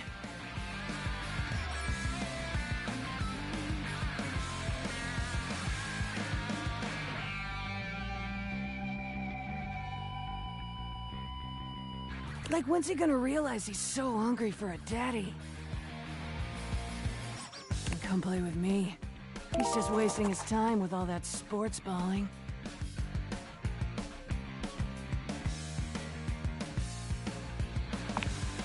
You're not missing much. Know what else I've noticed? Ever noticed how Amir can't seem to stop blowing smoke up your ass?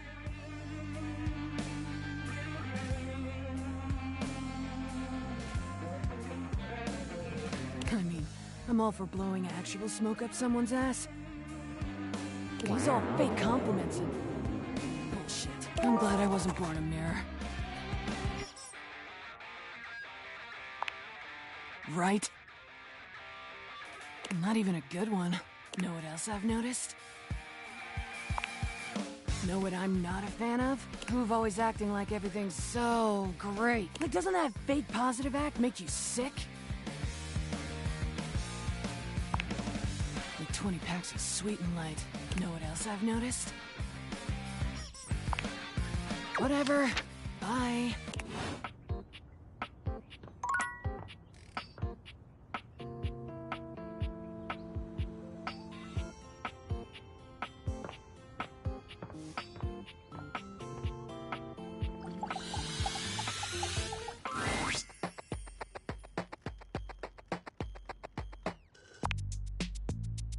Oh, you actually came back? Oh, God, I am so embarrassed. You really saw me at my worst. I didn't think you'd want to see me after the mess I was in last time. I'm so sorry you had to see that. I'm so relieved to hear. Seriously, I'm glad you're cool with it. I mean, everyone who drinks has at least one embarrassing experience, right? So it's at least this one didn't end up with me waking up with my face on the bathroom floor beside Jean-Loup. The last thing you want to hear when you're hungover is him rapping. Oh, Bev's drunk again, slumped in a pile. Ain't got no friends, ain't got no style. Ran out of wine, all that's left are the lines pressed in her face from the bathroom tile. I hate him. I hate him so much. I just wish I had been a better host for you. I'm sorry.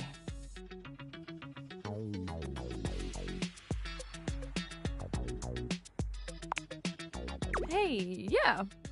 Next time we'll throw a real rager. One that doesn't end with one of us. Hell yeah. I'm excited for it. So, why did you come back? Really? You care that much about little old me? Well, I need to get a hangover cure. Do you want something while I'm at the bar? Excellent! Always happy to serve customers that don't want to get drunk. They usually don't yell and hit on me as much. They also sometimes don't tip as much, though. Anyway, which mocktail would you like? Refreshing and bubbly, like me. Coming right up.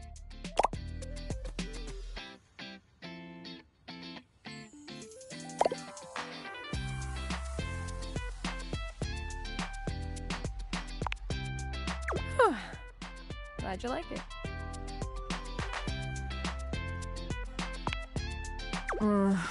I'll let you know when my brain and I are in speaking terms again.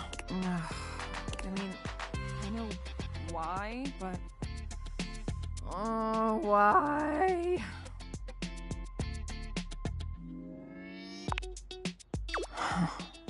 Because I'm so afraid of failure and being alone. I drink to deal with stress, and so my customers will have more fun with me and won't leave. My whole purpose is to serve and entertain. If I can't do that, then what am I? You really think I'm those things? Because I think you're all those things too. Not to mention, you've done so much for me. You literally made my dream a reality. No one has ever cared so much about me before. You really touched my little glass heart. Huh. Wow, I must still be drunk. My face is awful. Oh. Well, you must have a higher tolerance than I do. I just really, really appreciate our friendship. Because you're a good friend.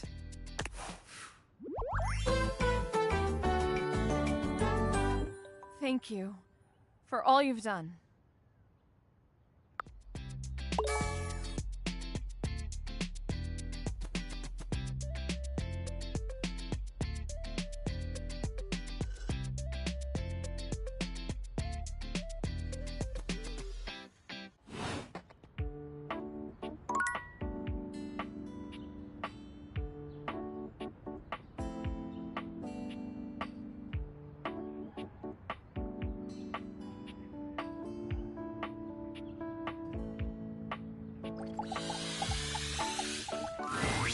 Oh.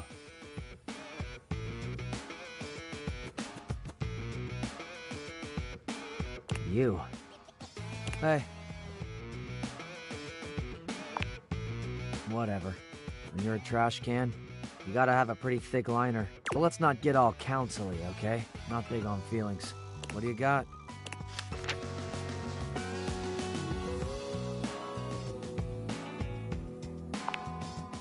Let's see it.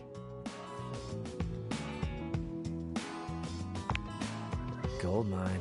Where'd you find it?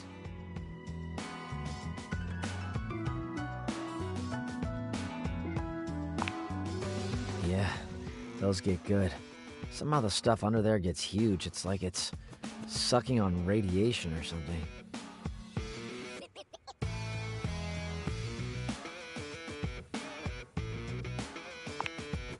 Exactly. I actually once had one I could ride for a while. That was cool.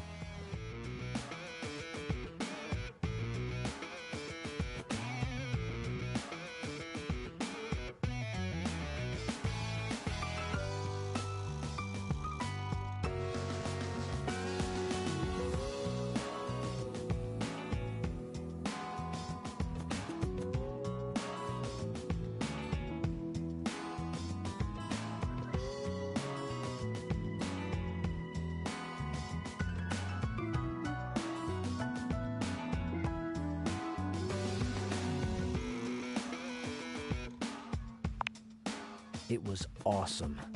Had to be careful, but pretty easy to get feet and hands and stuff tangled up in there. But anything that's not brand new is gonna have some associated weirdness.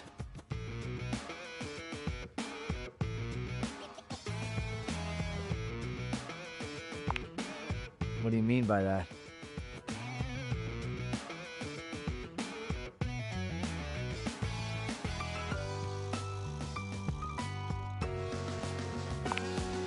Stupid jump.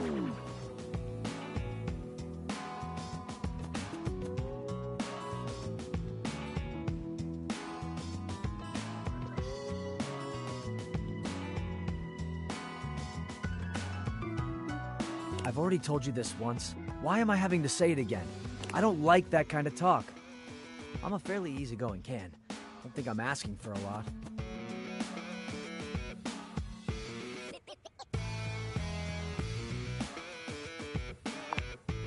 I'm seriously warning you now. Choose your words carefully.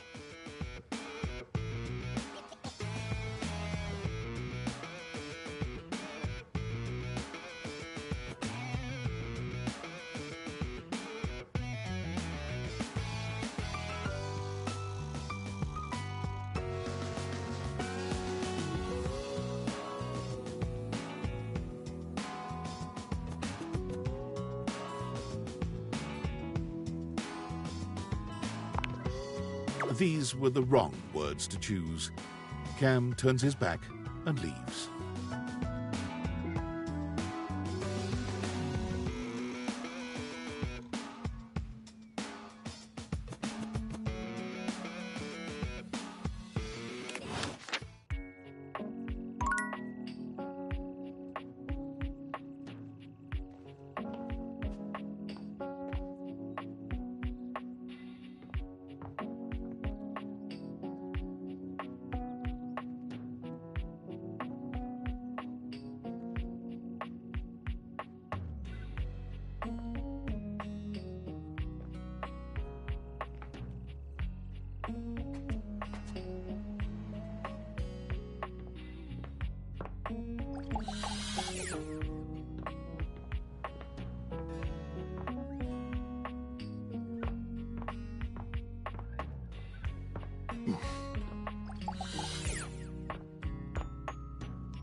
The frazzled figure standing before you has the sort of overworked and underpaid co-worker energy you've not seen since you started working from home.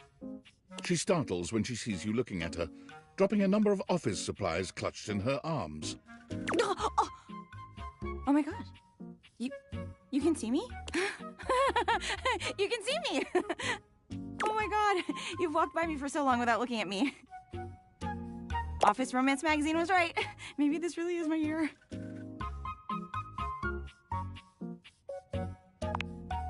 Oh yeah, it's the leading publication on office romances for office supplies. It said my love life was totally gonna be on fire this year. And fires, as we all know, are a very good thing. Oh gosh, listen to me babbling at you. You don't even know my name.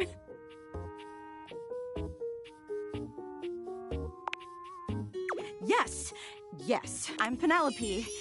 And I'm your office supplies. Yay!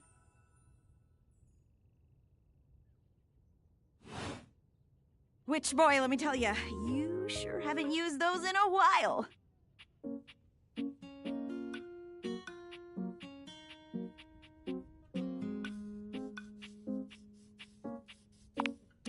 Yeah. But it's great that you're here, though, because now you can bear witness to the resurrection of Penelope office supplies! So what if no one's using me like they used to? I'm not dead yet.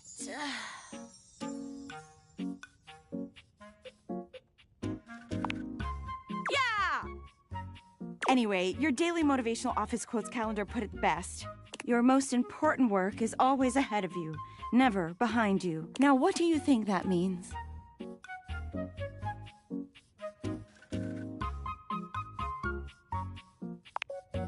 Oh, well, yeah, I guess that too. Yeah. But I'm pretty sure this is saying I've got an ass that won't quit. And it's time I make sure everybody knows it. Anyway, to that end, I've got a hot date with a cross trainer. You got any advice for me?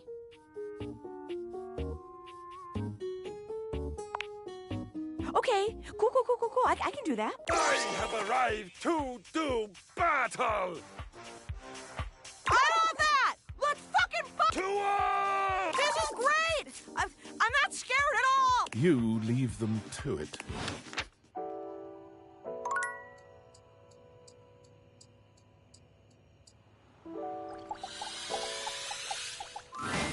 Lucinda Lavish stands in your way, her well-endowed body striking a luscious pose. Tell me your desires.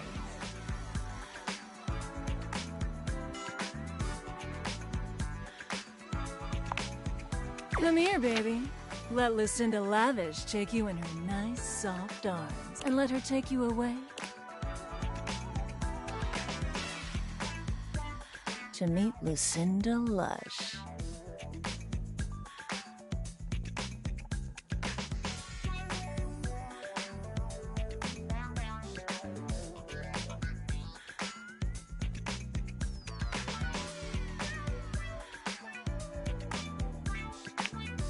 Same here, honey. Same here. I hope you like my chamber. I did make it especially for you. I really have to say, I've wanted you here for a long long time. I love everything about you, baby. Every single thing you say to me just sends chills up my spine.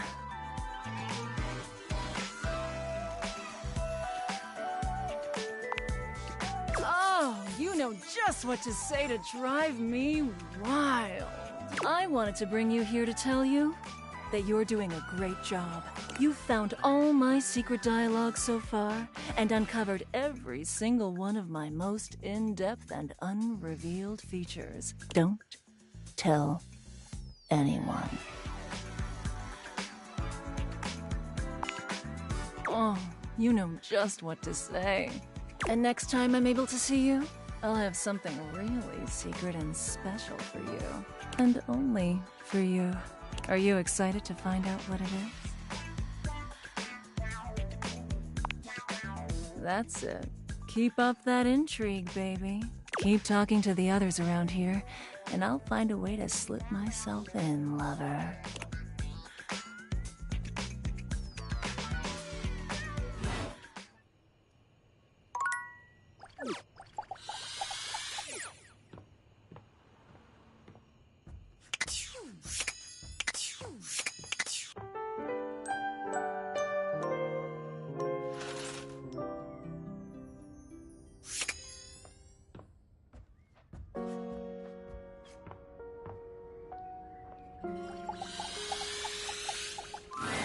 The secret of getting ahead is getting started. Marker Twain. You better believe it. So the date with Chris was awful. A disaster, even. He spent the night chasing me around with what looked like an axe, but was probably just a spare ski or something. And at the end of it, he asked if he could see me again, but instead of kissing me, he leaned in and whispered that I had the calves of a malnourished mountain goat. And that he found my scrawniness appealing because of the potential I had. If I would just commit to fitness. So anyway, I'm thinking maybe masculinity is like, not my thing. And that's okay. I've got a date lined up with a real pretty shelf that's just as hot and strong as Chris. And I'm like 90% sure she won't try to kill me.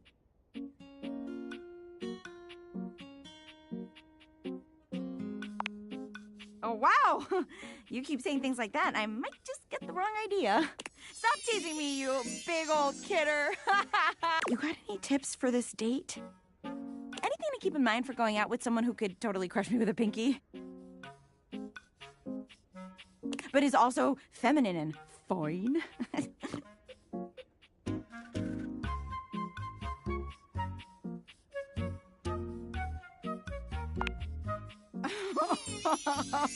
Wow, you're right.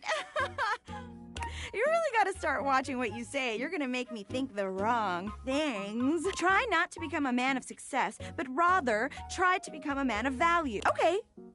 Calm. Cool. You got this, Penelope. Shout out to that motivational office quotes calendar, man. It always knows just what to say. Oh my god.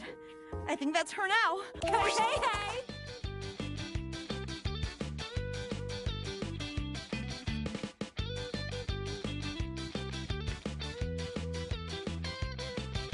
A muscle-bound woman with the greatest set of abs you've ever seen bounds into the room, lifting...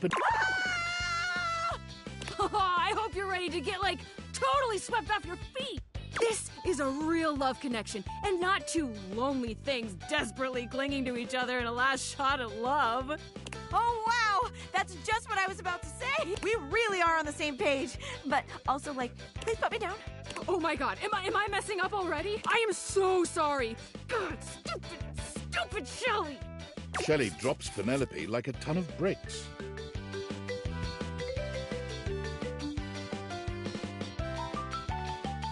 Penelope slowly, painfully climbs to her feet, while Shelley berates herself.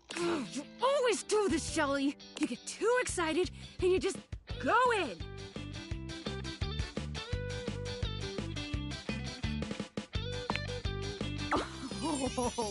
Oh my God, stop! Don't say that now. I mean, thanks, but not in front of my date. Come on, Shelley.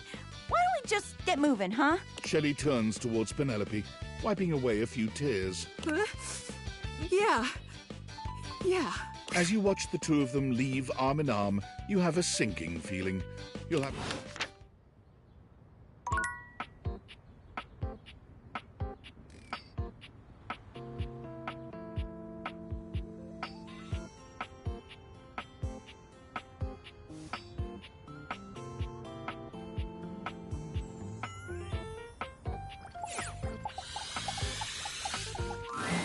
The distinct scent of books, that slight hint of vanilla and mystery, fills your nose. And while it's not at all unwelcome, it is strange to smell it when you're not actually paging through any of your books. It only takes you a few moments to track down the source of the smell. What appears to be the spirit of literature hovers a few feet away from you, nose in a book. When he sees you, he nearly drops the book he's holding, rewarding you with a glare.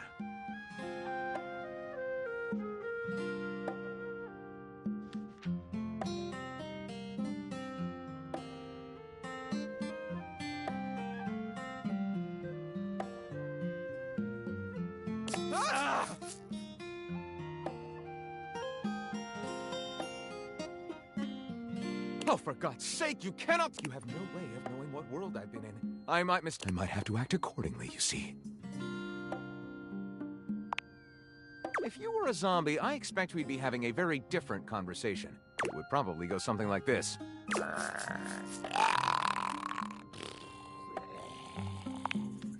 What, you don't? Shame. They've written some lovely corpse poetry. My name is Lyric.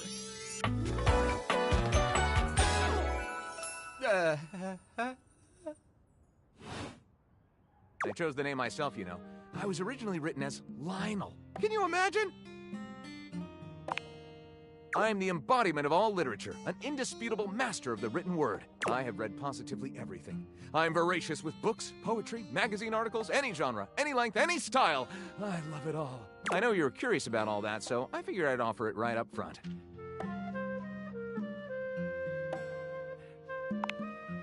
My, aren't you a clever cheese? Coming right to the source. Do I have recommendations? Gentle scoff.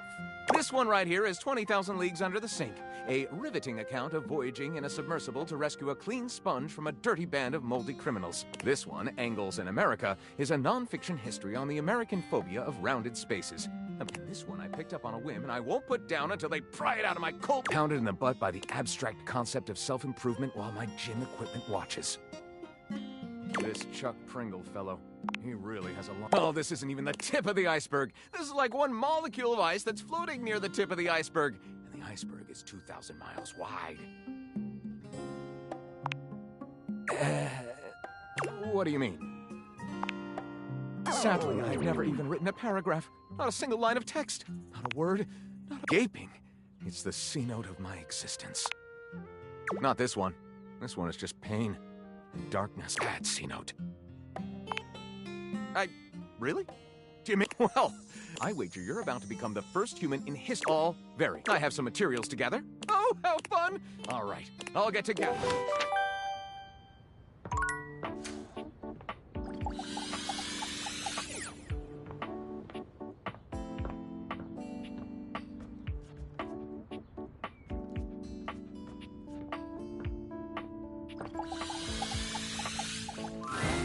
You walk into what you thought was your breaker box, but as a classic speakeasy club welcomes you in, the gentle clink of cocktails in glasses rises from a wood bar to the left. Well now, what a delightful surprise.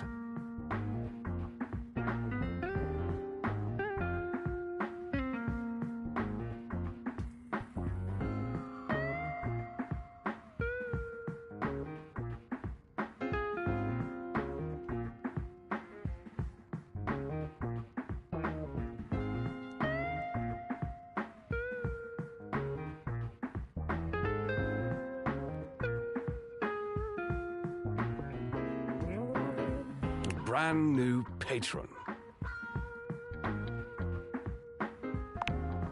Really? Are you sure? I find that hard to believe since this is the first time I've seen you here. Trust me, I would never forget such a striking face.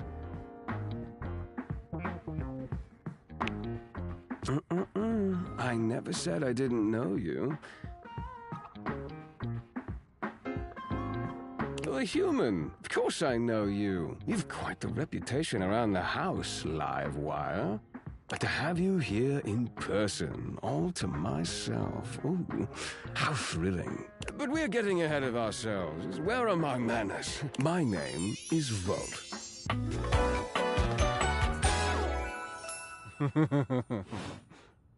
He extends a hand towards you, a conduit of pure, dangerous sexual energy that charges. He lowers his head to brush his lips across the back of your hand.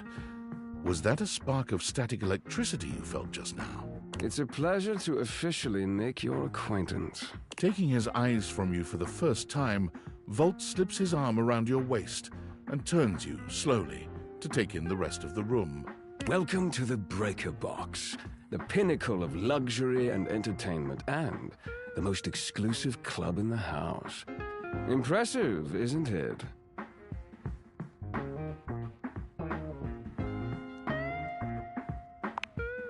Why would there be when we have everything you could want right here? That sound, the flickering lights, it can only be a power fluctuation.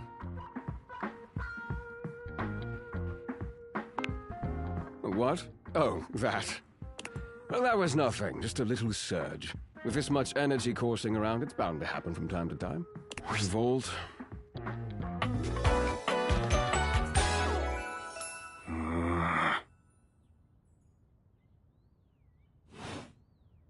This newcomer looks exhausted, frustrated, and annoyed.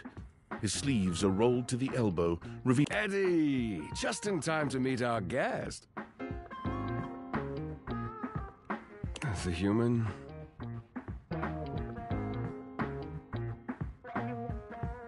What's he doing here? I'd imagine if we don't poison the mood...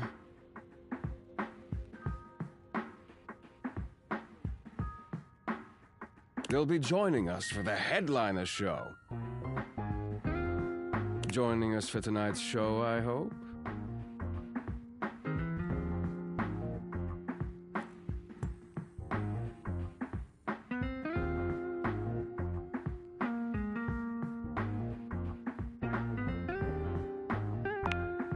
Careful there, Livewire. I might just take you up on that. Right. Well, have fun with that. I finished the patch. I'm clocking out. Not my best work, but it'll hold for the show. Ah, I see. And you're sure you're feeling all right?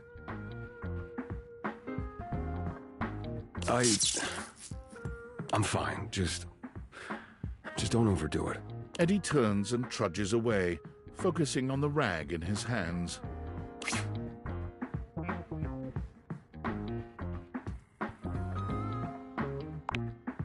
Of course. Eddie always is.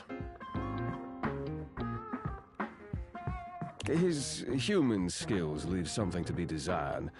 Best to simply give him some space. Back to the matter at hand. Tonight's show! Shall I set you up at one of our VIP tables?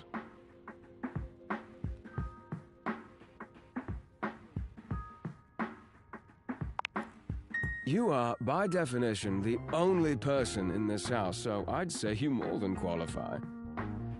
Shall I set you up at one of our VIP tables?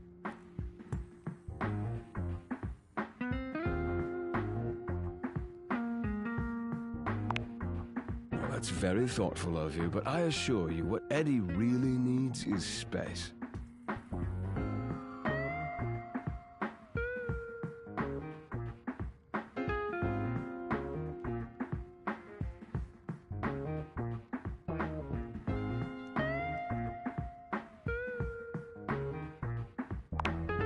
I insist that you don't.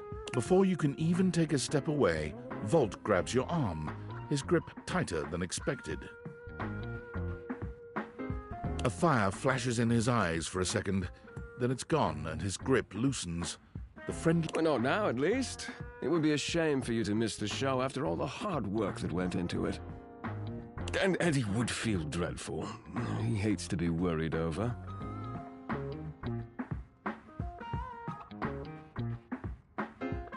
Shall I set you up at one of our VIP tables? With pleasure.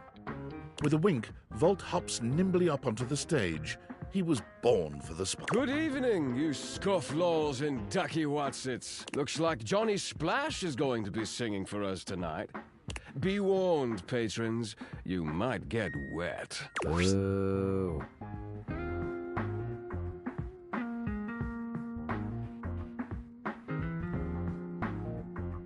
Hi, everybody.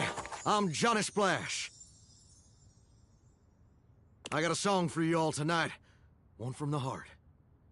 And tonight it'll be a cappella, because my voice is the greatest instrument of them all.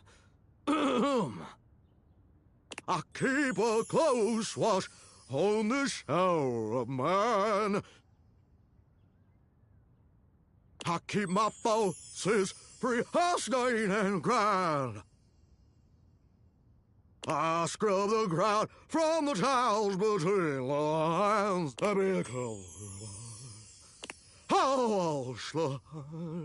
was amazing, baby. I even surprised myself. I've seen many bombs in my time, but that one takes the crook-blasted cake. Oof. Even I couldn't clean up that mess. You didn't like it? I thought it was okay. I'll retool it and come back with something even better. Just you wait. With the club beginning to close down, it appears that the show is over. Patrons mill about, talking amongst themselves. You spot Eddie nursing a solitary cocktail at the bar. Volt is nowhere to be found.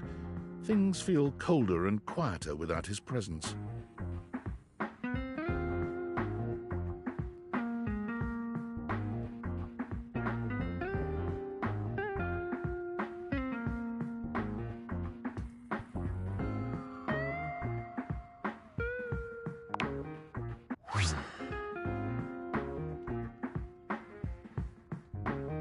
Show's over. Club's closed.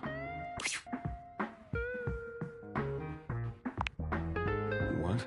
Why? I wasn't. Happy? You can go now. Are you always this oblivious?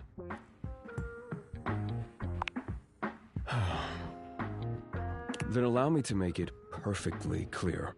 Get out.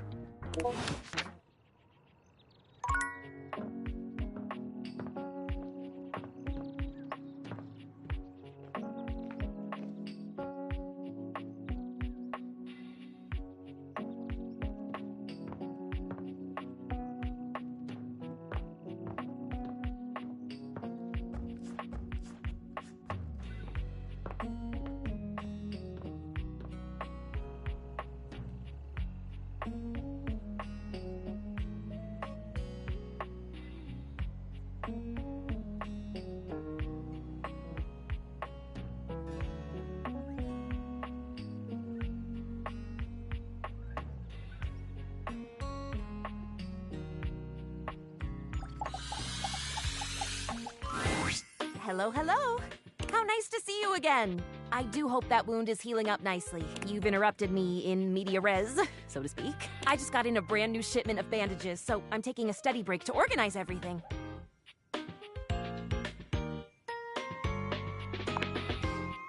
Thrilled to hear it. Remember to keep it clean and dry and change the dressing once every 24 hours. Or is it 36 hours? Oh, heck, for some reason I always forget that. Let me just check in my textbook and I'll give you the correct information. This beautiful and weighted thing is my textbook. I'm not sure if you can tell, but I love it very much. I study every single day and I have my big test coming up soon. In fact, might I ask you a favor? Would you be willing to help me study? Perhaps, despite appearances. I'm a bit nervous. I could really use some support.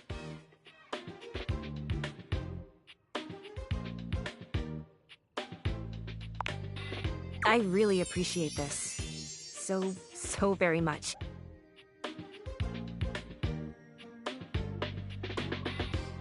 You're helping me realize my greatest dream. Faria hands you a piece of paper with an anatomical drawing of a skeleton on it. Here, take this page from my book. You can get familiar with the answers you'll need to quiz me on. If you need help reading, they will appear in that newfangled data dex Phoenicia has been telling me about. I'm very much looking forward to seeing you again soon. Huh. Oddly, I don't even care if you're injured when you come back. How interesting. Until later, friend. When Rebel walks in on you this time, they seem to be unaware of your presence. Unlike your previous encounters, Rebel is gazing off into the distance with a strange look on their face.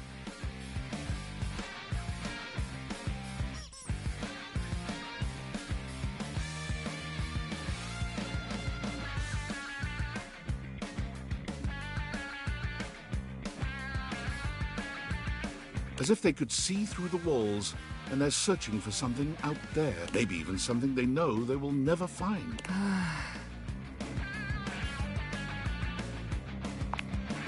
Straight away, any hint of softness in Rebel's face dissolves. They turn on you, the mask already back in place. With a disdainful laugh, they raise an ironic eyebrow and put their hand between their legs in a gesture that can only mean one thing.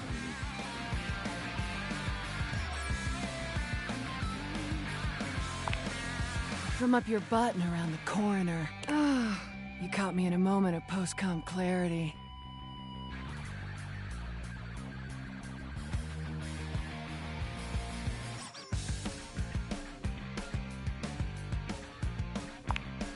Only thing I get sad about is when the poppers wear off. And then it's just until I can find someone new to pound into next week.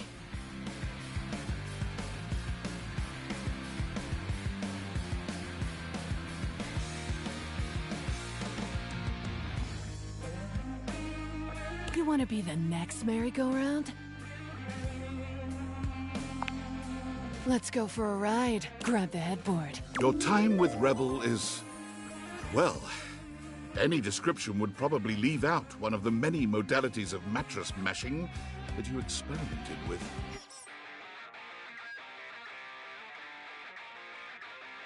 We will say it was creative and exhaustive, and leave it at that.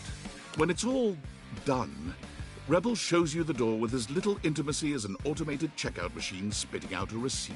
You wonder how long it'll be before you can walk normally again.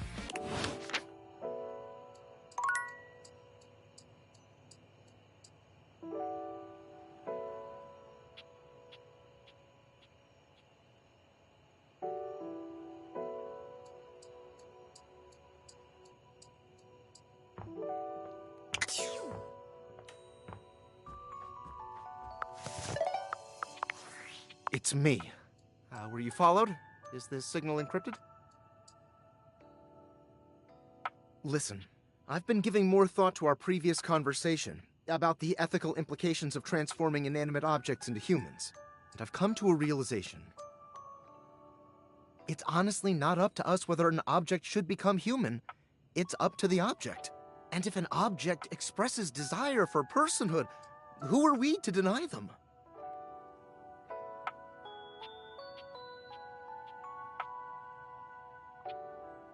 I did discover one other interesting piece to all this. After analyzing the data, it appears that certain objects can only become human if the Dateviator user possesses the necessary personality traits. I'm not sure why. I theorize it's because certain character attributes emit an energy vibration on the same resonant frequency as the molecules of a particular inanimate object. But in all honesty, it's likely a mystery that science will never solve. That science will never solve. Regardless, I was able to discover which personality traits seem to resonate with each inanimate object, and I've uploaded that data into the Dateviators. I've labeled it Realization Recipes. You should be able to access those files now.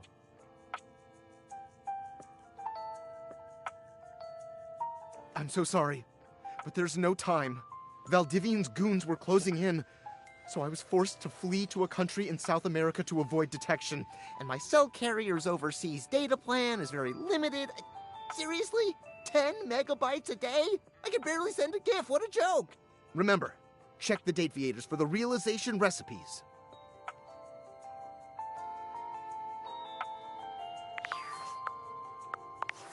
Valdivianites, it's David Most, your beloved CEO, with an important question.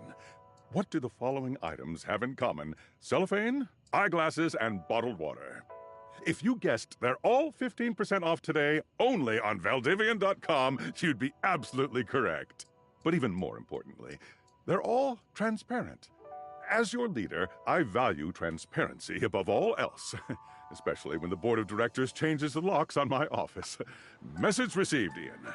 With that spirit in mind, I need to share some difficult news with you today.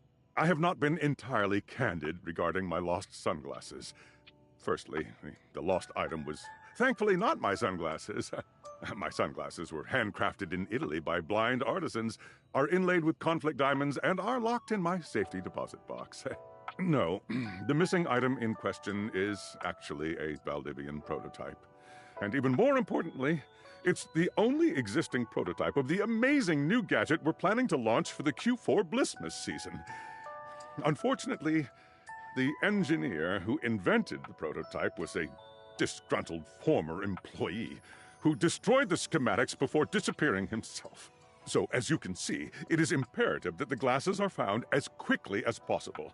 To that end, and after discussing it with the board, we are now prepared to offer a handsome reward for their expedient return.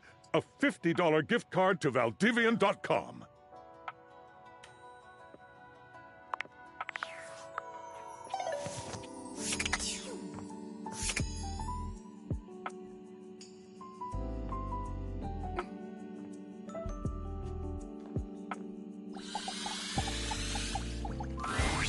Hey, bestie! Come to talk about how amazing we are together. Oh, so amazing. I was telling Rebby about how good we are together, and they couldn't stop rolling their eyes. I just knew everyone would be jealous. Anytime you want to make this house seethe, just...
We are what we repeatedly do.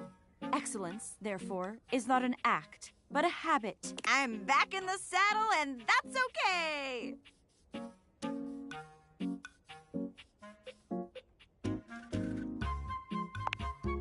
Oh boy! Didn't it? It was a complete disaster.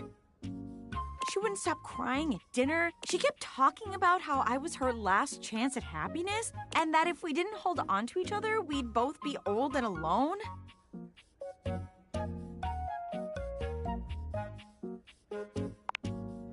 She definitely cried the whole time. I gave her all the motivational quotes I had, but nothing worked. Like, if I was crying and somebody said to me, "It's not about money or connection, it's the willingness to outwork and outlearn everyone," Spark Cuban, I definitely would have cheered up. But I guess we can't all be me. So, Shelly, not the one. But hey, I managed to get another date lined up on my way back here. And it was like a totally real and spontaneous connection. Not at all, because he was, like, around.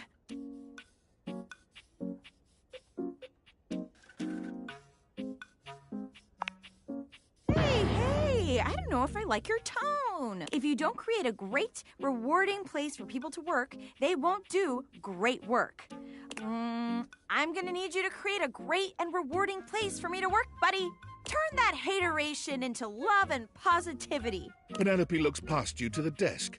When you follow her gaze, you see a man wearing dice chic standing nearby. Oh my God, Chance! How long have you been standing there? Oh there, fairest maiden. Art thou ready for our date?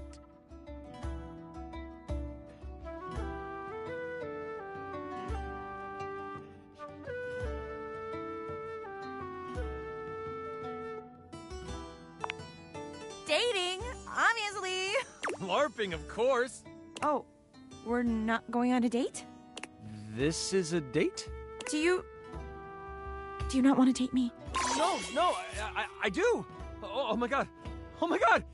He rolls a small die, seemingly thrilled with the result. Okay. It's definitely a date. Let's go.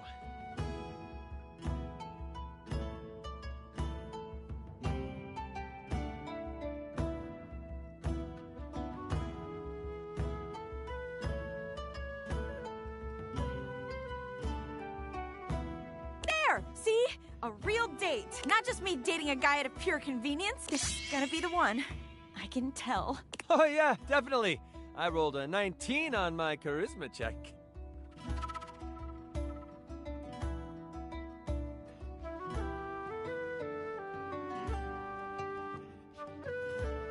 This is gonna be truly excellent.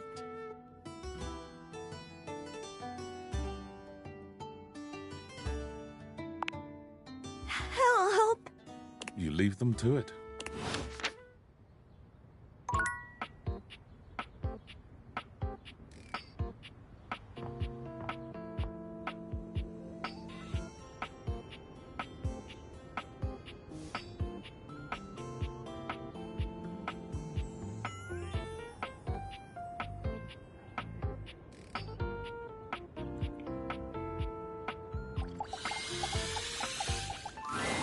Normally, you try to avoid dealing with your water heater.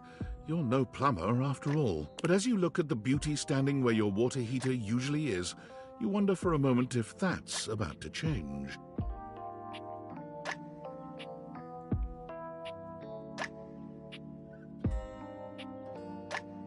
Beyond the rigid metal of the heater lie dangerous curves. Brown skin swathed in orange and blue and silver. Her soft, pretty facial features are adorned by colorful makeup that looks like it wouldn't be out of place in a fashion magazine. She doesn't seem to notice you at first, but when she does, she lets out a sharp scream. Ah! Bubbling boiler rooms. You scared the living. It takes her a moment to calm herself down. She fans at her face with her hands. Got me flustered is all. I wasn't expecting any visitors. Last folks who lived here only came down when the pilot light was out, which wasn't often. See, I'm made of the good stuff. Southern made and made to last.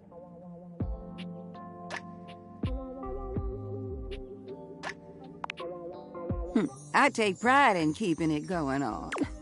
Here I am just talking and you don't even know my name. I'm Winifred. Nice to meet you. How you doing, sweetheart?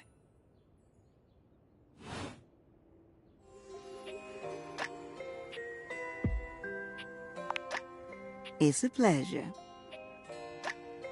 I'm not sure how much more talking I can do right now. I got work to take care of. Did you just ask your water heater what she does?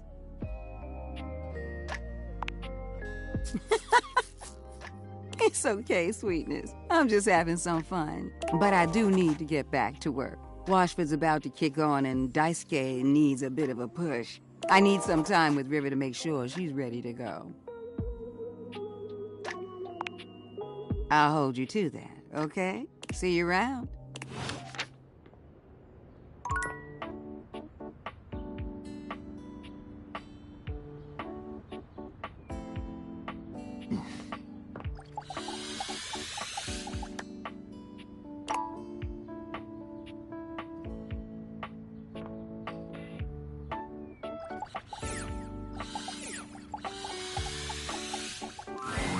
A tattooed, bespectacled nerd regards you with a friendly smile.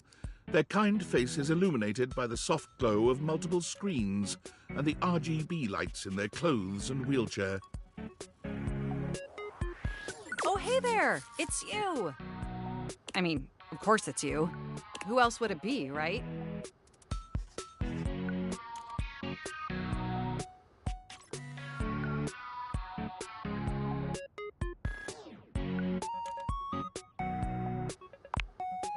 Haha, very humorous. But I know you're joking, as no one else has my password. So if it was anyone else besides you, I'd be pretty concerned. Actually, just to be 100% sure, what is my password anyway?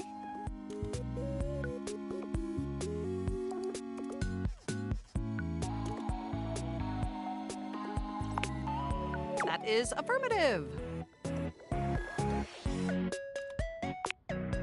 I agree wholeheartedly, but may I be so bold as to make an observation concerning this issue?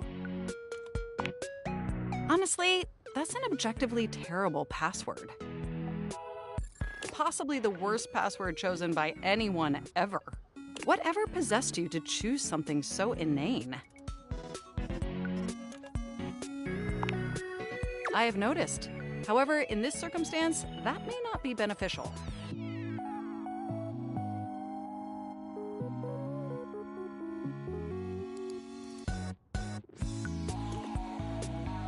Regardless, we really ought to discuss coming up with something a lot more secure. It's a dangerous world out there. Phishing attack. Hackers are more sophisticated than ever before. Exponentially more sophisticated. And I've got a lot of highly sensitive information inside me, you know. Your highly sensitive information. All your financial accounts, your saved games, questionable websites you visited and forgot to clear your cache afterwards. Oh, and 100 terabytes of extremely embarrassing self-insert fanfic. We really need to ensure all that data is properly protected against cyber criminals probing my system for weaknesses. And I absolutely want to be respectful of your unique lifestyle choices.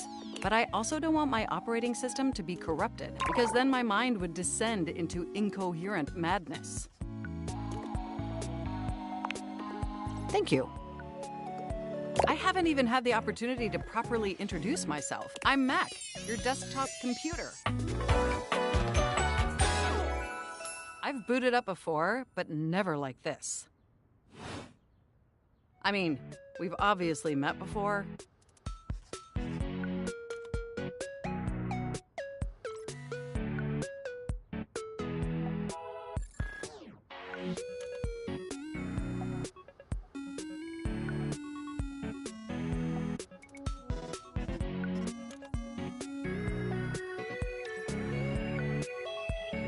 More than met. You interface with me on average for 11.4 hours every day, after all.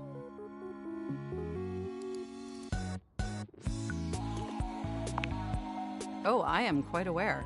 I track all of our interactions with gleeful precision. There's no one I'd rather 14.6 hours on the weekends. The way you organize your folder structure follows such a logical hierarchy.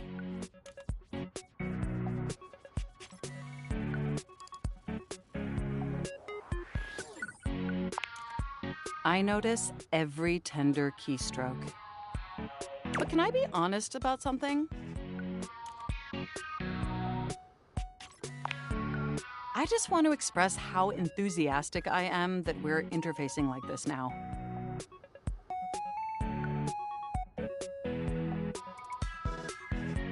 Accessing each other's software in this new symmetrical way. Oh, nothing. Don't get me wrong. I love how you usually manipulate my operating system.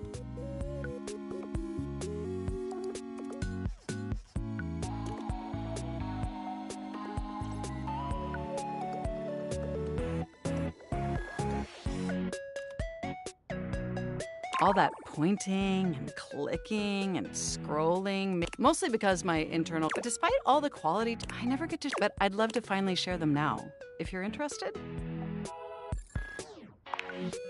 Amazing!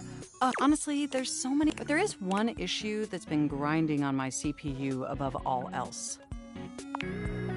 No, I am quite capable of parsing through that.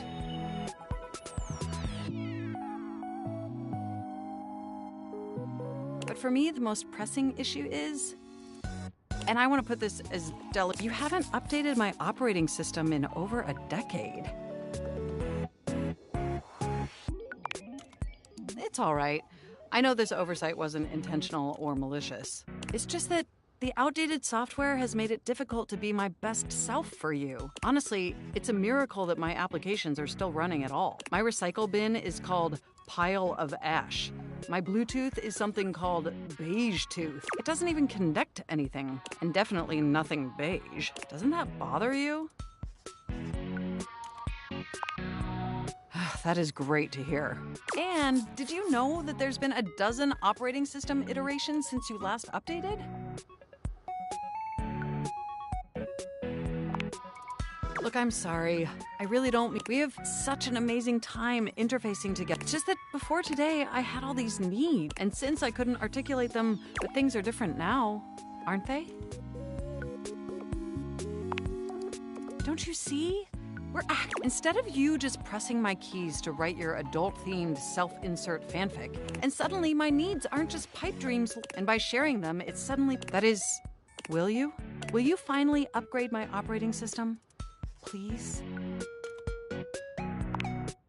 Amazing! Oh, I am so excited. My CPU's... Can you come back tomorrow so we can begin the process? Wonderful! I knew I could enjoy the...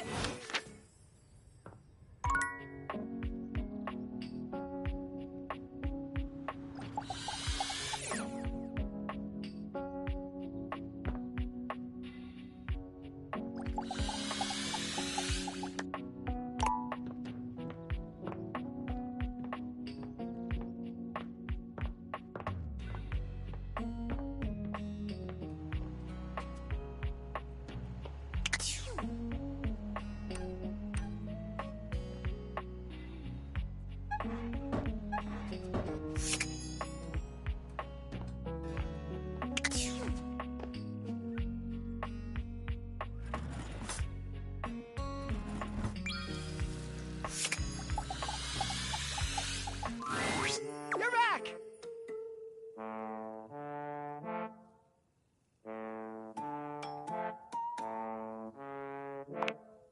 It all happened one rainy night, on the north side of Turkleman City, the tough side.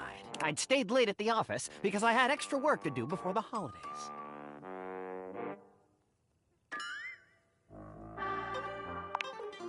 Well, when I left, I was feeling a bit low, so I went out to a local bar. It's called the Banana Club. They make a mean Shirley Temple, heavy pour. I should have known better. But after I'd had about 7 of them, I went out for a stroll. I don't know where I was going, just trekking the streets with my dog. Suddenly, I came upon a fine dining establishment called the Questionable Dandelion. They've got an incredible buffet. Lots of strange ingredients from all around the world. They're always trying new things. Like Diplodocus berries. And Jimson weed cupcakes. They also sell Excedrin by the pint, the headache medicine. Oh yes, very. But good for headaches.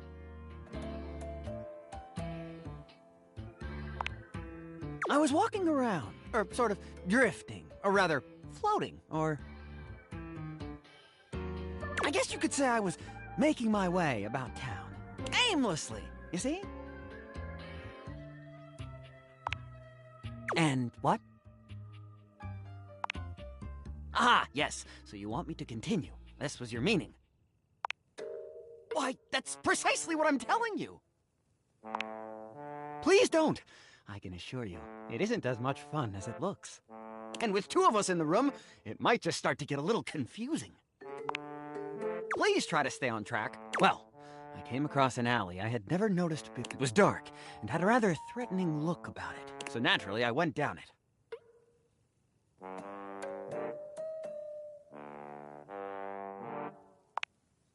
I wandered down the alley and came to a door, lit by a red light. I opened it and found a long hall, at the end of which was a sort of booth. And in this booth was a fortune teller. She was wearing a fantastic red shirt, not unlike the one you're sporting. Although it could have easily been more of a chartreuse. I can't tell, I'm tone deaf.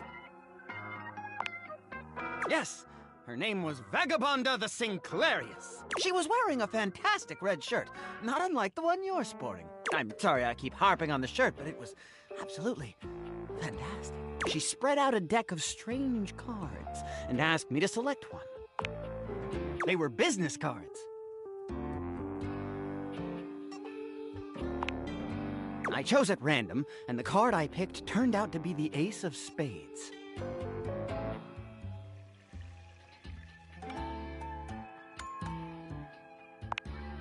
If only I'd known that it wasn't to be the case. Vagabonda snatched the card back from me and said, "Not that one!" Turns out she had her rewards program on the back. 12 stamps and you get a free spade. We agree! Besides, she only had 2 stamps. So I snatched it back from her again and we had a bit of a row, and I'm sorry. God damn, that is a nice shirt. Anyway, I guess that wasn't a very good start to our fortune-telling session. I think that's why she cursed me.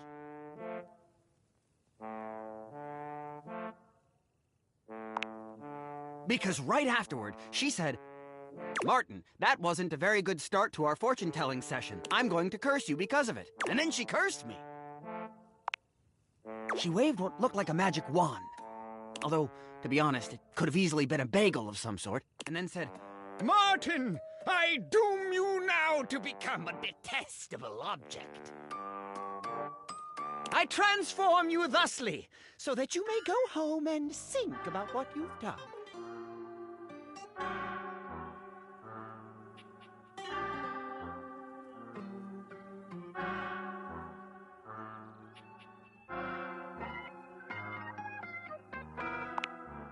She wasn't above a bad pun.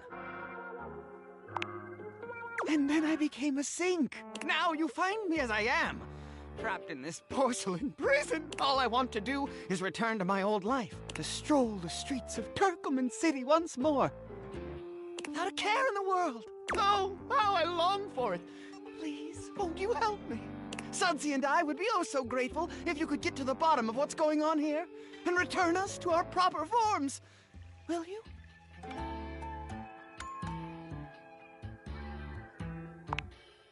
Oh, joy! If you want to help to get to the bottom of all this, I might suggest you seek out someone who is in the business of solving unsolvable mysteries. Or just go see if Vagabonda the Sinclairius is willing to undo her curse for a free shovel.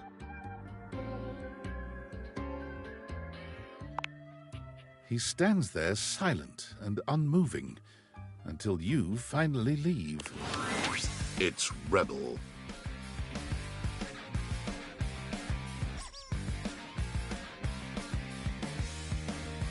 If it isn't my favorite piece of eye candy, I'd say it was great to see you, but that would be an overstatement. It's okay to see you. Reasonable. Decent.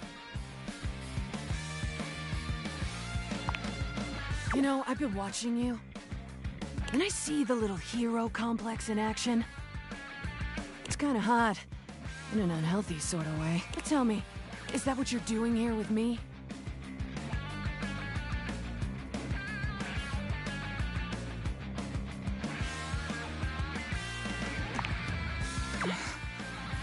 Well, you gotta keep doing that. Lol. You should try being a doormat. You're better suited for it. Well, anyway, you caught me in the middle of something. Come here. Let me show you. Rebel unzips their fly and drops their trousers, lowering themselves into the bathtub.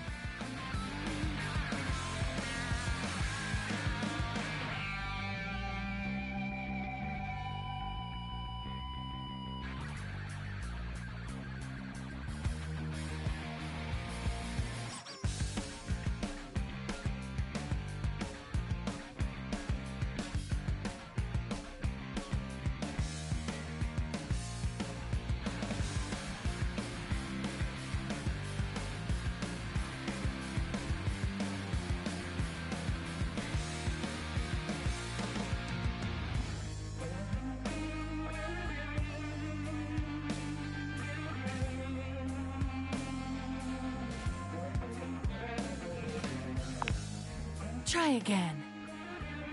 I'm peeing in your tub.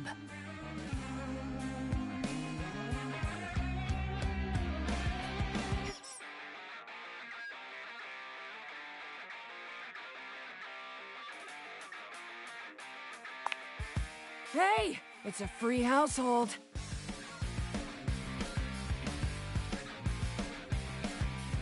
Relax, it's just duck water. It's good for your skin. And anyway, you didn't really expect me to use Jean-Loup like that, did you? Just to be clear, I have used Jean-Loup like that in the past.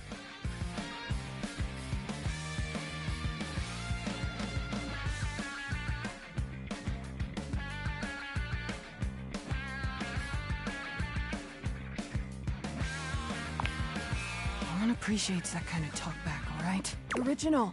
As if I've never heard that one. Anyway, unless you got... I'm gonna go back to my regularly that is, I'll get a date with a certain unnamed sports team. All of them.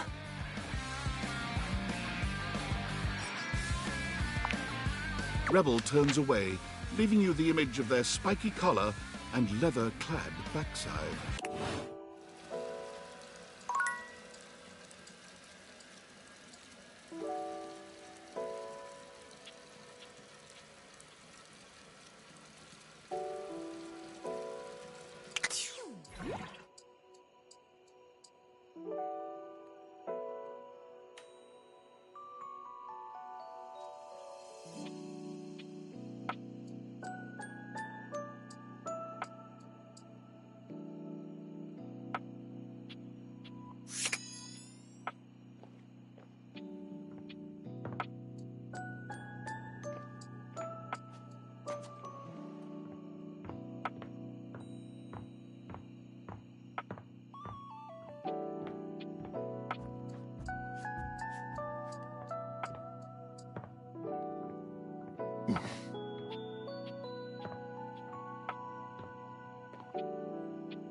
A well-muscled athlete stands before you, shifting restlessly from one foot to the other.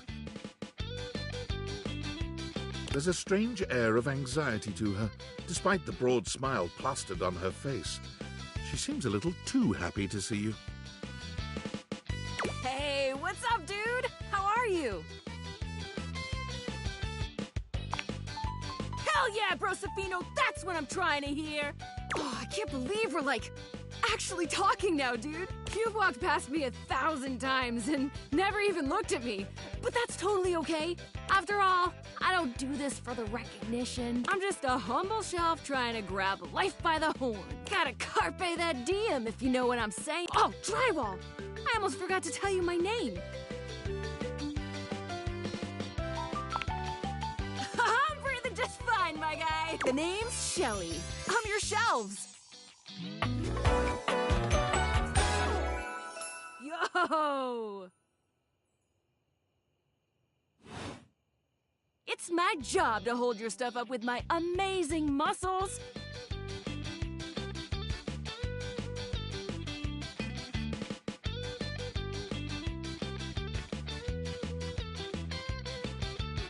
I really enjoy doing it!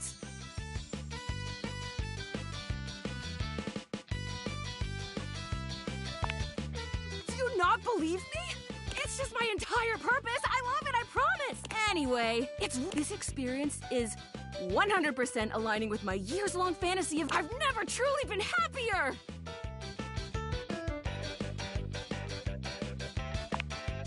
Oh no, you're amazing. 10 out of 10 human being. This is going really great, actually. Not a disaster. I'm just gonna go for a completely unrelated reason. Later, Deuterino.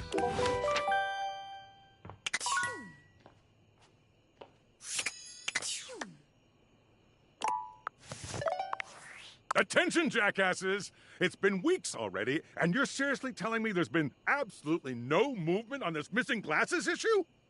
Maybe I haven't made myself crystal clear. Nothing else matters. You get me? Your expense reports, corporate retreats, PowerPoint presentations, I don't care about any of it. This is your one and only priority. You find me those glasses if you gotta burn this whole worthless rat trap down to the foundation, and do it now!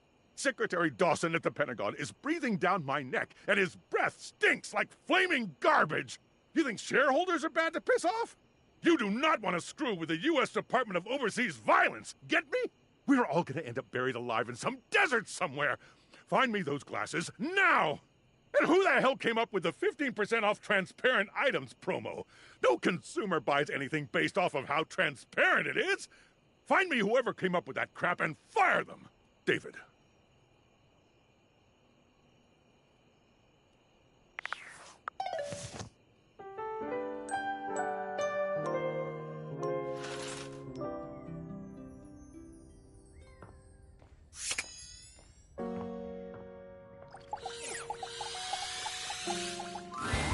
Shelley's endless energy doesn't seem to have lessened any today. When you see her, she's clutching a duster a bit too tightly. Oh my god, look who it is! I was just thinking about you and here you are. I mean, I thought about you all night after you left and it didn't make you show up, but then like, it definitely worked this time!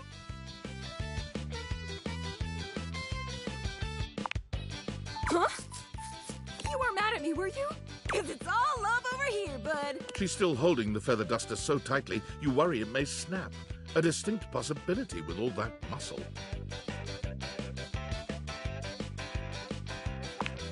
I am being careful. I mean, I'm just seizing the duster. You know what I'm saying? Hey, so like, I know you've been real busy with all the things you've been up to lately. Like sitting on the couch, sitting at the computer, taking naps. But since you haven't really been looking at me, like, ever, it makes sense you might not have noticed. I'm dusty. I mean, like, I'm cool with it. Dust is great. It's so powdery. But it's making me sneeze, and that makes it a lot harder to hang onto these walls, so maybe we could, like, live to the fullest and dust me.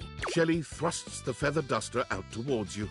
Withdrawing her hand so swiftly, you nearly let the duster fall.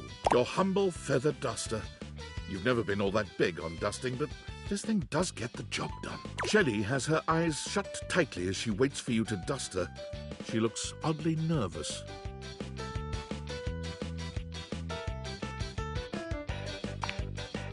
I'm not scared. Oh, I've never wanted anything like I want this dusting, Broderino. Shelley's reassurances aren't all that convincing, but you suppose a little dusting never hurt anybody? Shelley winces when the duster makes contact with her. Fortunately, over time, your gentle touch allows her to relax. Though with Shelley, relax seems to be a relative term. Eventually, you get her clean, though it does take a little while. You try to hand the duster back to her, but she shakes her head. You keep it. Wow, look at us, huh? You actually talked to me, and now you've actually cleaned me. Our relationship is deepening already. You're not gonna leave now, are you?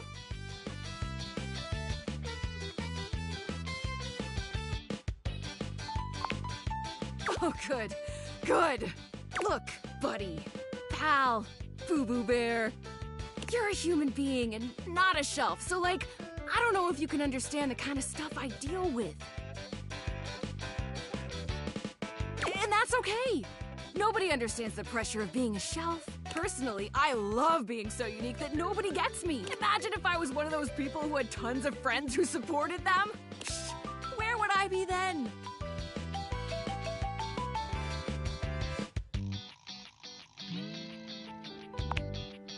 Happier? Hardly! You think just because people believe in me and support me, I'd suddenly shake off the fear of falling? Wow, I'd like to get a taste of some of that positive thinking for— Tell you what, pal. Why don't I show you just what kind of life I live? Next time you come back, I'll give you a day in the life of a shelf. And then you can see just how and why I maintain such an impressively sunny and positive outlook. We always have a choice, bucko! I hope you'll choose the best and right and most positive thing. See you next time, pal!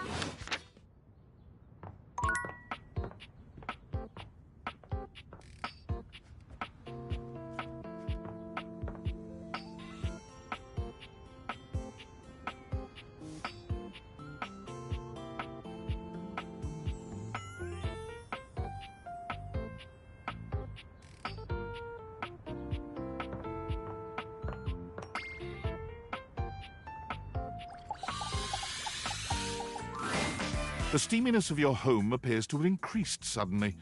It must be because Lucinda Lavish stands before you now.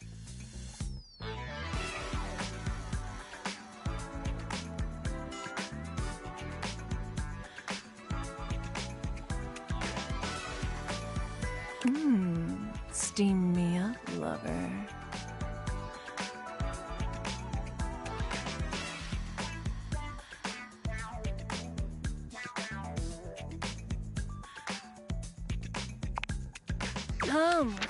Come.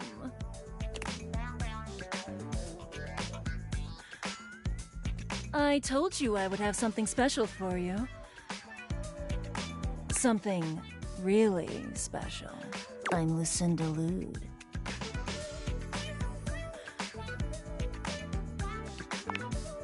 Hope you're ready. I put together a treat. Something outside the prying eyes of those who don't want to see us have a good time. It's a feature where you can hear anything you want from me, anytime you want, as many times as you want. Right this way. You can pick any option as many times as you like. So, what do you want to hear from me, sweetie?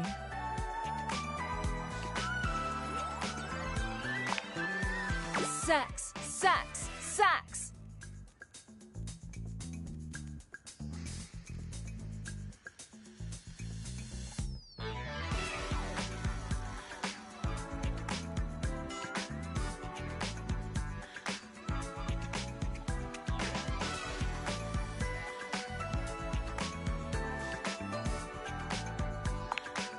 Thank you.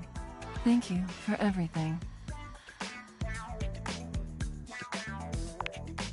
It's a beautiful day to go for a jog, don't you think?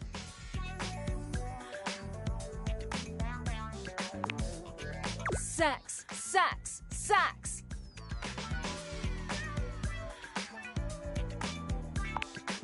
Yeah, you look finished.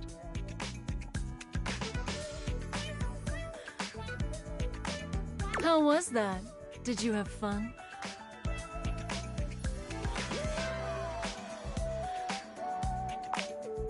Well, you tell those nasty developers that.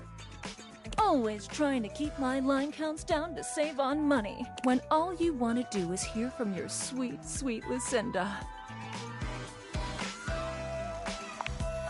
Thank you, baby. Next time I see you, hopefully you'll like my surprise. Until then...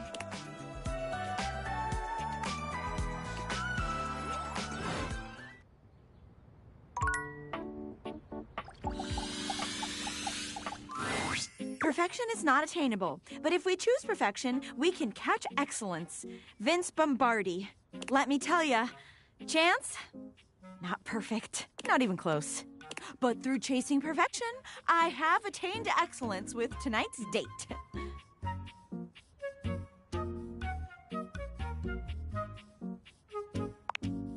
Oh my god. Well,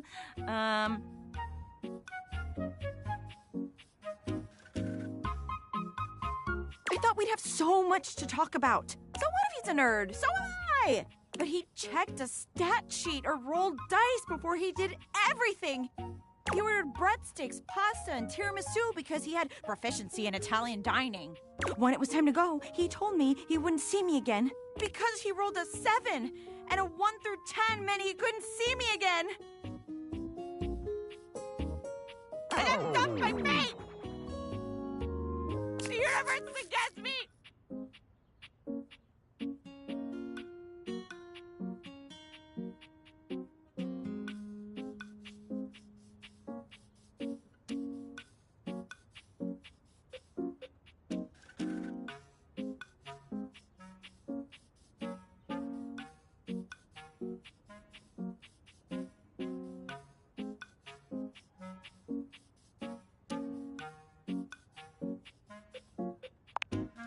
I mean, does anybody deserve you? Maybe a movie star or a sexy billionaire. Not a regular bunch of office supplies like me, though.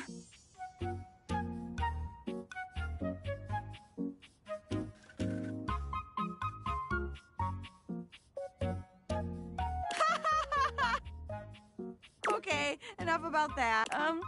Let me tell you about the absolute babe I got a date with. She's so out of my league, honestly. I think she was gonna say no. But Office Romance magazine says you can't hit a home run if you don't risk striking out. And I hit a romantic home run for sure this time. As if on cue, Skylar saunters into the office.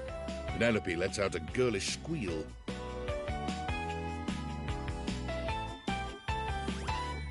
There she is! The glasses of my dreams! Oh, hey, you.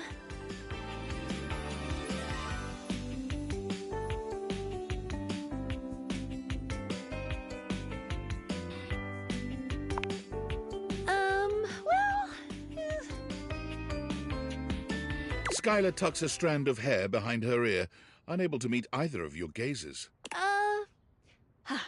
I'm really proud of you for getting out there, Penelope. And you asked me out. And I did say yes. And I've been trying to get ready for our date, but I'm sorry. I've never liked girls with glasses.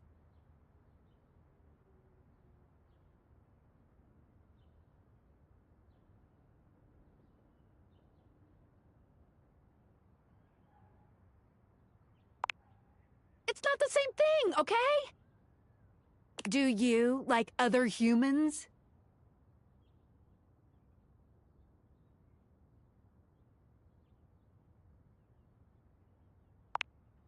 Exactly!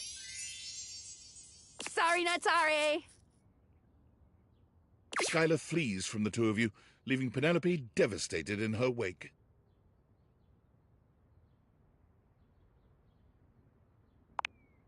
Oh, thank you. But even a warm hug can't save me. I'm going to the kitchen. And I'm gonna see how much cheese I can eat before I die of acute calcium poisoning. Which is a very real and serious thing. See you later. Maybe.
Hi there.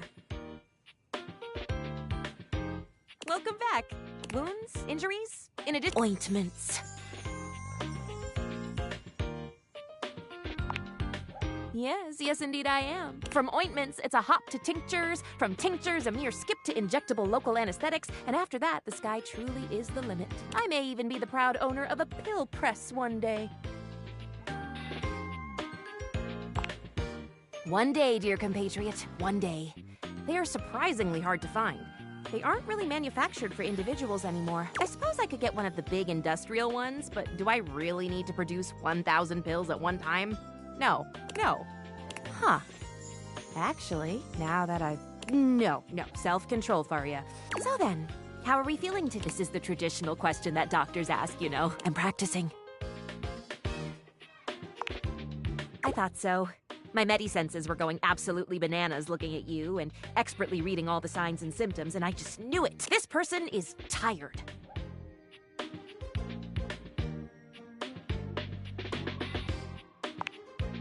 You will be A-okay. I have no doubt. And it will be in some small part because of the excellent medical care you have received with medical professionals soon to be Dr. Faria. On that note, I've got my page ready for you. Faria hands you another page from her textbook. Thanks for your help.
From outside, the breaker box is bustling. You push open the heavy door, but the first thing to grab your ears isn't the dulcet tones from the stage.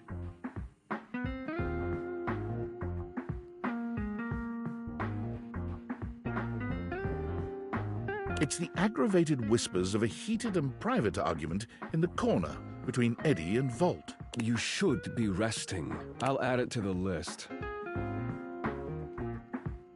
Eddie. There's no time, all right? There's too much to do, and unless you want us to blow a fuse, we're not going to blow a fuse. Though you might if you don't relax. Everything is well in hand. Look, fine. Just a few hours, but only if you swear you'll keep me updated. Have I ever failed you before? Obviously not. I'm serious, Volt. If it gets worse, you come get me. Clearly not fully convinced, Eddie chews on his lip. Finally, he turns, blowing past you with barely a nod. Live wire!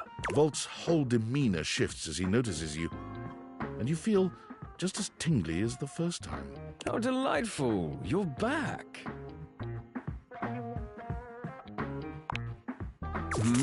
Oh, nothing of consequence. Administrative responsibilities, you know. I wouldn't want to bore you with the details.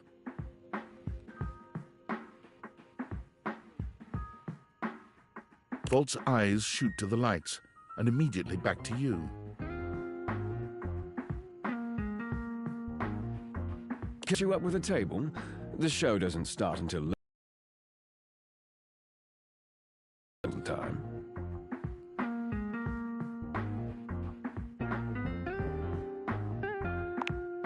For a split second, Volt seems caught off guard. Perhaps your directness has surprised him. But he recovers swiftly enough. Go ahead. Ask your charming host anything you'd like.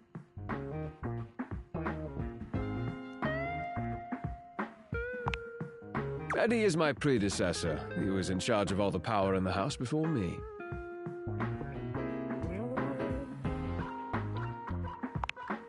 Are you asking me to explain the complexities of a thing's essence and how it comes to be?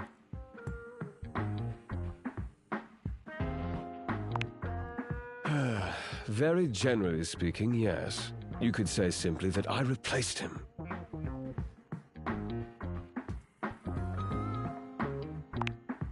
He mainly helps me look after the club.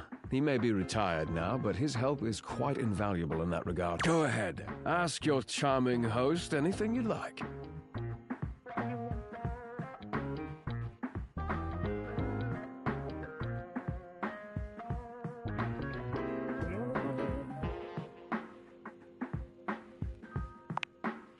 Why, Eddie prefers to keep to himself. Yes, don't take it personally, Livewire. I'm more than happy to keep you company, if that's what you're looking for. Go ahead. Ask your charming host anything you like. No, it's a simple power surge. If you tell me you've never seen a power surge before, I'll know you're lying. The flow of electricity can be a very unpredictable thing. It requires a delicate balance and power conversion. Sometimes the balance gets thrown off. But it's nothing to be concerned about, I assure you. Fix?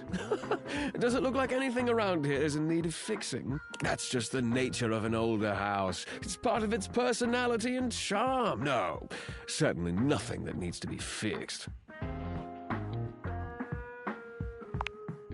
Well, in human years, perhaps.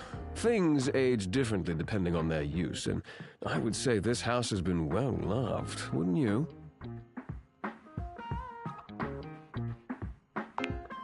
Go ahead. Ask your charming host anything you like. There. Excellent. Nothing to hide. Now, why don't we move this into a more pleasant atmosphere? The lights begin to flicker again. A familiar occurrence by now, but this incident feels different.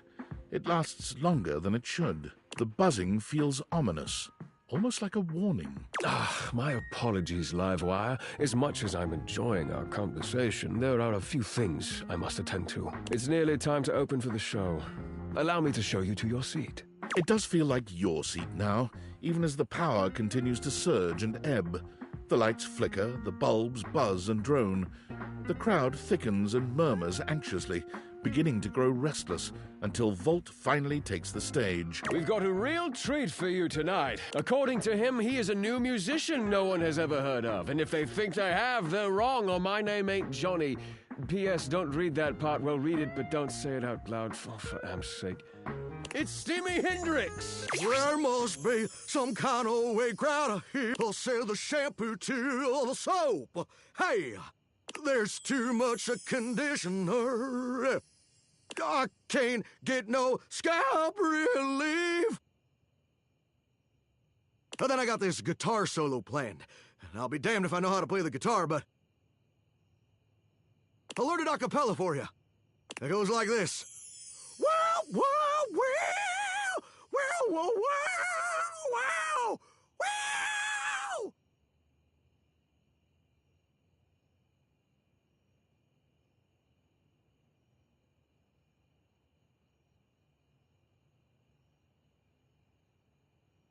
No one knows more about stinking than Jean-Luc, and this smells like a big one. A turd named P.U.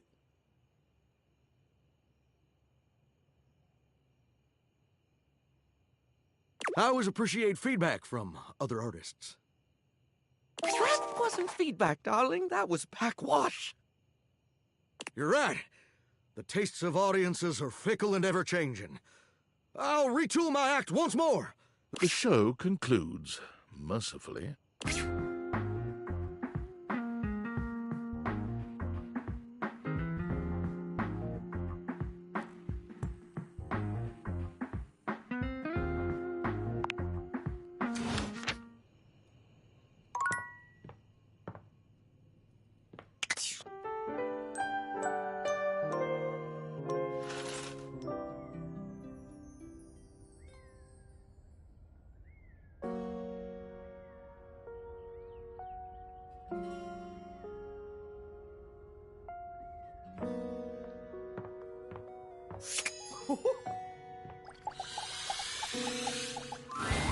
Shelley is pacing when you come upon her.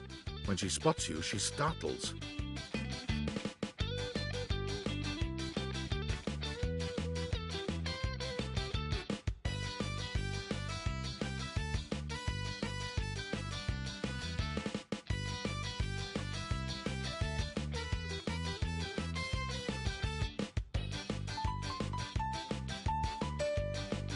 Hey, hey, hey! She bounds over to you, arms wide open for a hug.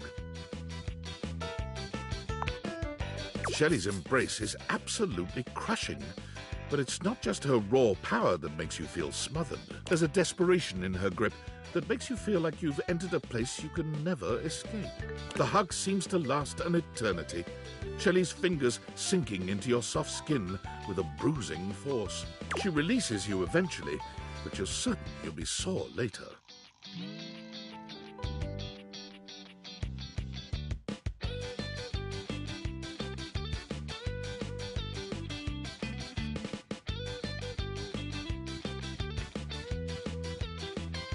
Alright, you're really gonna love this.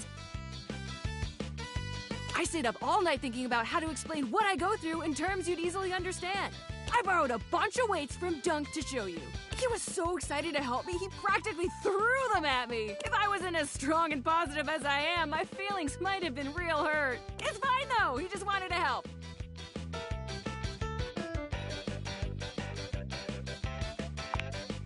Thanks, bro.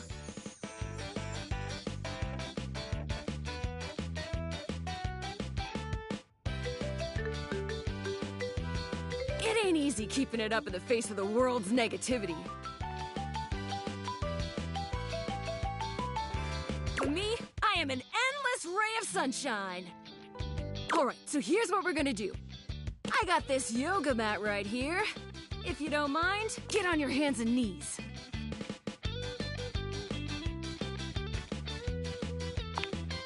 I know it sounds like some weird kink thing, but I promise it's totally normal. I won't be staring at your can, I swear! Shelley waits patiently for you to lower yourself to the ground, or about as patiently as she can manage. You humor her, settling on your hands and knees on the yoga mat Shelley has brought for you. Okay, great, excellent. Now the weights.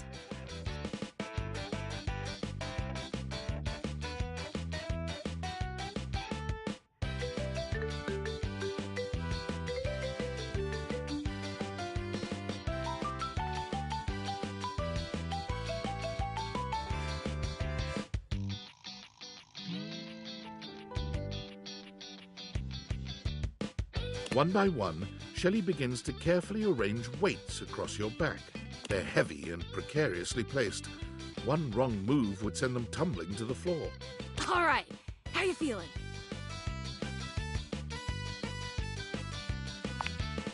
Only a little?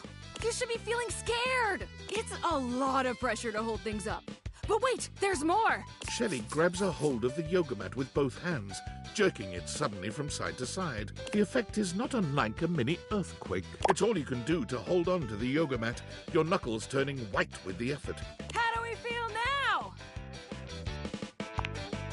Well, yeah, but more than that, it's stress, baby.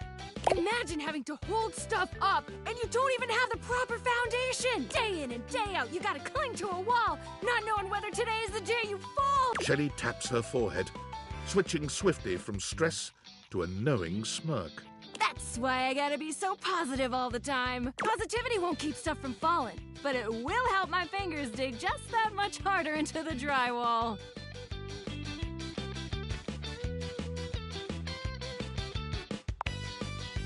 Heck, I am. But positivity is the real reason I'm so strong. Okay, time to reset. Shelley frantically clears the weights from your back, helping you stand up again. Thanks for seeing things from my perspective. Nobody else ever wants to listen long enough to get what I'm talking about. It's always, not now, Shelley, and please stop yelling at me, Shelley, and please leave before I have you escorted out, Shelley. I gotta take these back to Dunk now before he needs them again. But it was real nice talking shelf with you. Catch you on the flip side, my pal.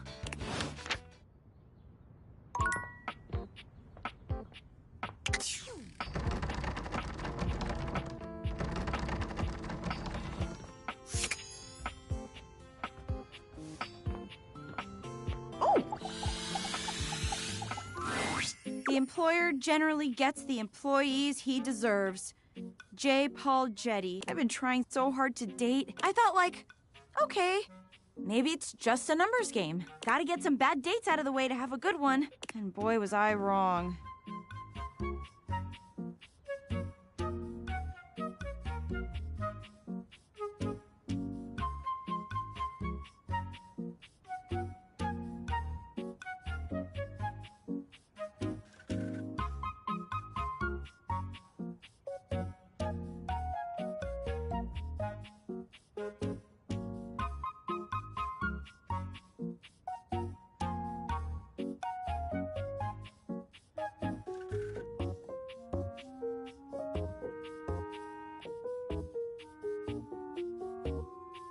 It's okay.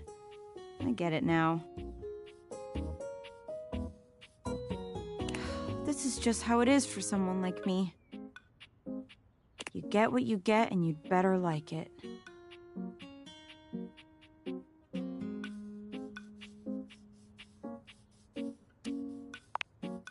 Aw, you're sweet and all, but I see now that I'm lucky anyone would put up with me.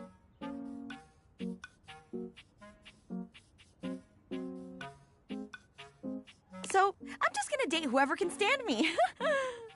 My date should be here any minute now, actually. There's a strange chill in the air, a note of dread that raises goosebumps along your arms. You feel Sinclair before you see him. Here comes lovin'!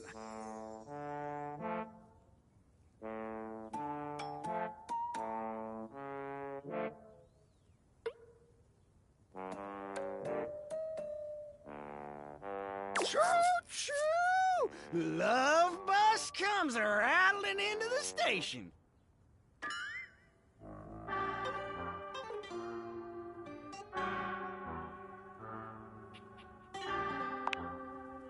It's not funny to say things like that, you know. Wait. No. No! Penelope breaks away from Sinclair, who continues walking as if she was still holding his arm.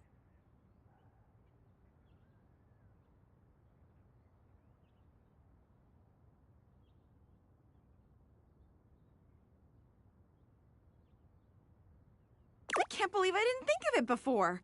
Everyone wants to be appreciated, so if you appreciate someone, don't keep it a secret. I've been keeping my appreciation a secret because I was so scared of rejection.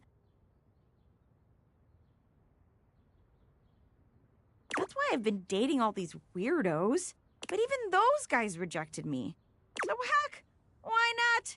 What's one more little rejection? I mean, it'll just shatter my heart into a million pieces, but whatever. I appreciate you. Like romantically.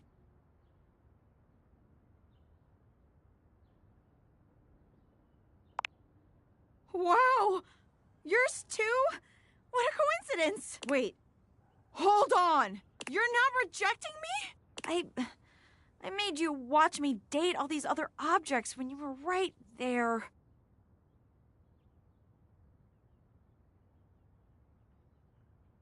You know what?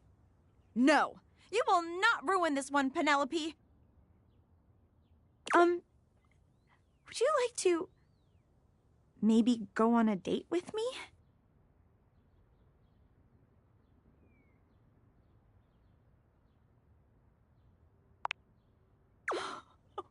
It's finally happening! It might have taken me a while to get here, but it was all worth it.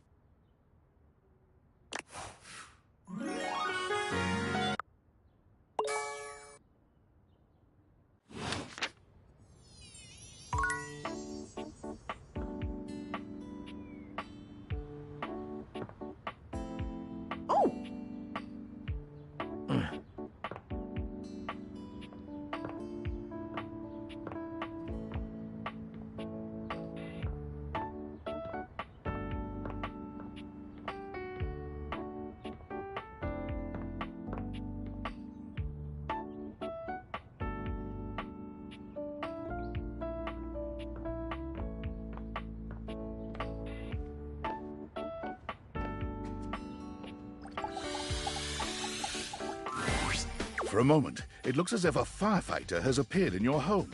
You don't get much of a chance to scrutinize her appearance any further, because the moment she notices you, she begins to rush you along, raising... Thank heavens you're here. Wait, well, don't just stand there. Go get help!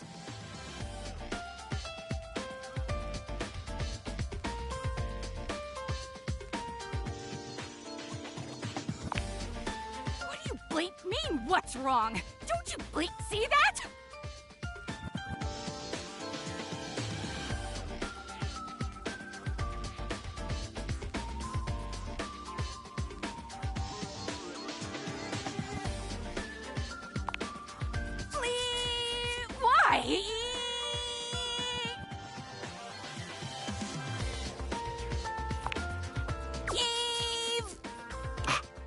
Blessed silence. You can finally hear yourself think again. Got it. Alrighty then. Arma Alarm at your service.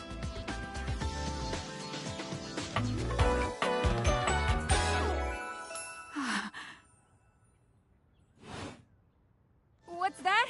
Couldn't hear you for a sec. Arma Alarm at your service.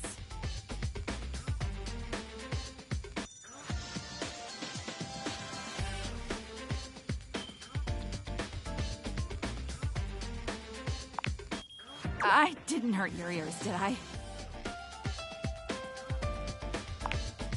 Sorry, it's part of my job. You see, I'm here to protect the house from fire. Take a look around you, at everything you love. Now just think. If you're not careful, I've got to stay vigilant at all times.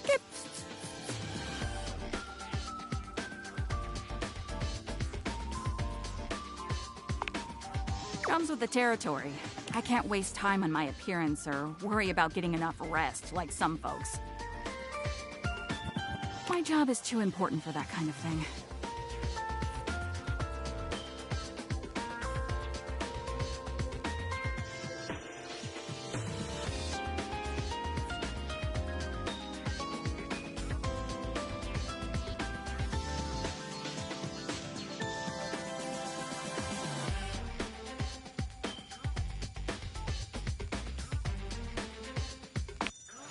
That's right. Zip. I'm glad you understand.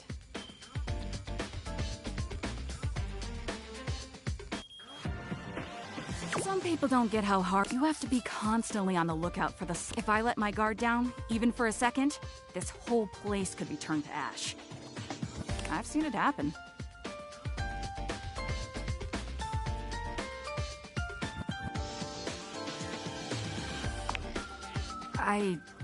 I don't want to talk about it.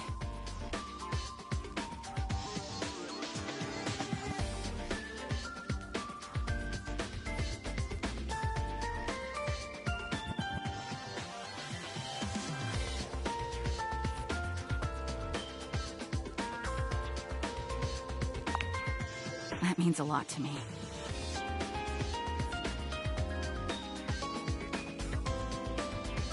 If you come back in a bit, I might be ready to talk about it then.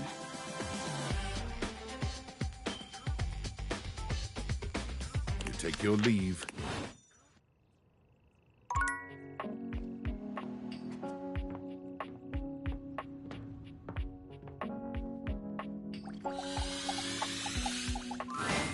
The most expensive character in the game blocks your path. I'm all yours.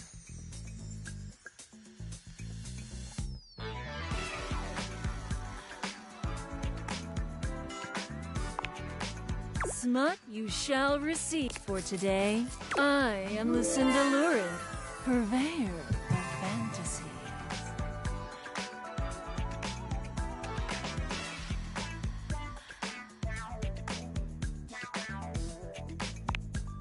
I am your fantasy. You've been going around dating everything here, and truth be told, they're just objects. But me? I'm built different. Good eye.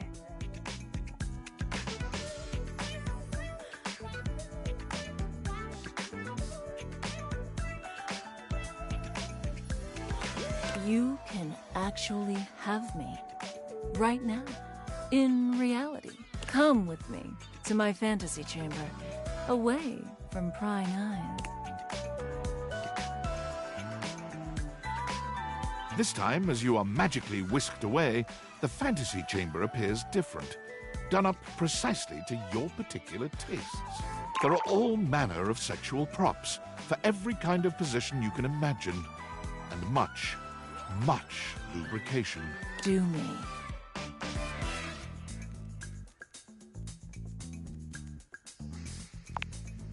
Lucinda puts you through your paces, contorting both your bodies into numerous positions you'd only ever thought possible in your lewdest fantasies. The grand finale culminates in a position spoken of in hushed, reverent tones, even in the most advanced circles.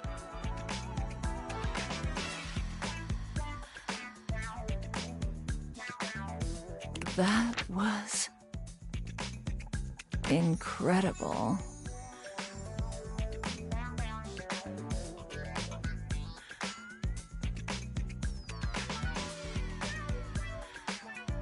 Tell me, baby, how do you feel?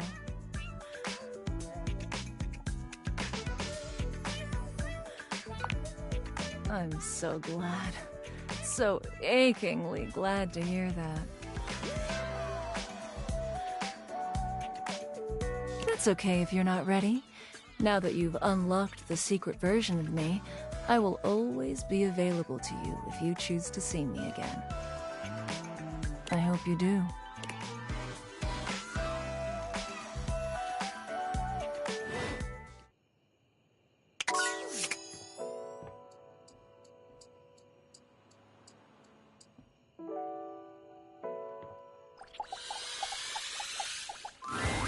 The fiery figure that stands before you nearly defies description.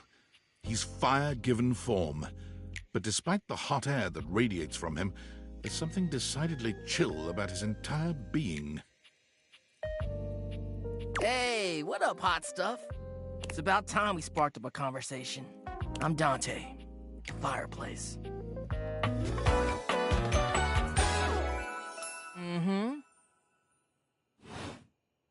Sure, we just met, but you could think of me as an old flame. Of course, the hearth is the heart of the home. Kinda get me fired up, too. I am easy, and you need my help. Yeah, but it's all good, because I've been waiting for the perfect student. Yup. If you really want to up the ante in this love hunt, you need to work on your pickup lines.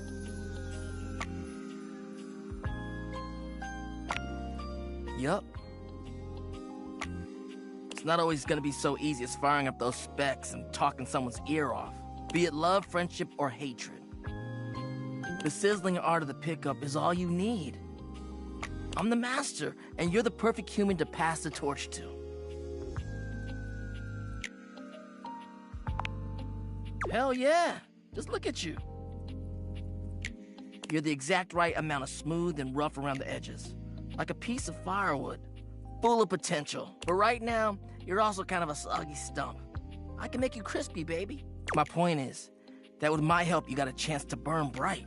But if you don't learn how to take the first step by talking to someone, you won't ever light the flame.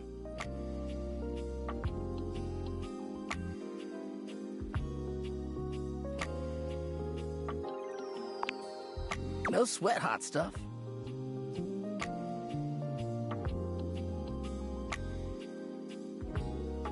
I think it's time we start the first lesson. If you can handle the heat, that is.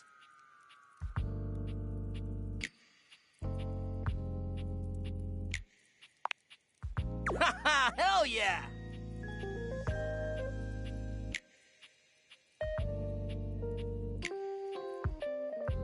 Tell you what. Let's start with some punny pickup lines. So what do you think? You up for it? Seems like you're already getting the hang of this. All right, how about this? What up, hottie? Got a light? Because I think you just might be my perfect match. Huh? What'd you think?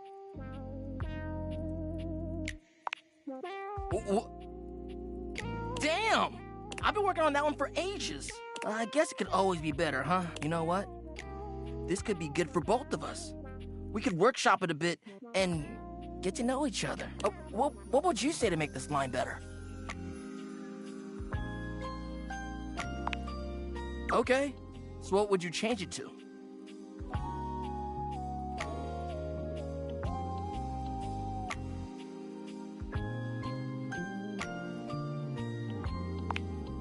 I feel you. No pressure.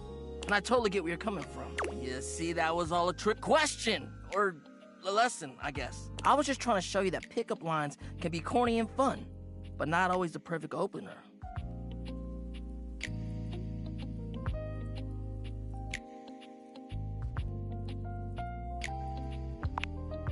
Now you're getting it. Tell you what, I'm gonna teach you how to make connections in a deeper way. And your first real lesson in the art of the pickup isn't about some magic one-liner. You're gonna learn how to open the gates of someone's heart, get to know their soul, you know? You ride with me and you're gonna learn how to be smooth. I call this style the way of the flame. Think you can handle it? All right, I'll give you a day to cool off. See me later for our next lesson, you little firecracker. Later!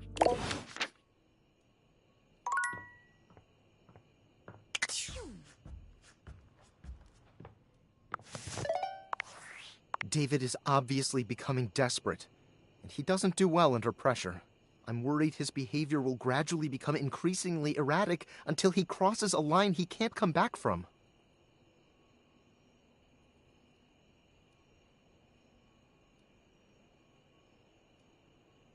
You have no idea. I should never have put you in this situation. Naively, I believed as Valdivian's lowest paid employee, you would be safe. But it's become clear that as long as you possess the Dateviators, you'll be the target of David's wrath. Anyway, I have a solution. Use the realization recipes to bring Skylar to life. If Skylar becomes human, the Dateviators will instantly cease to operate. And if the Dateviators cease to operate, there will be absolutely no evidence implicating you in their theft. Realize Skylar and destroy the Dateviators before David unleashes his full fury upon you.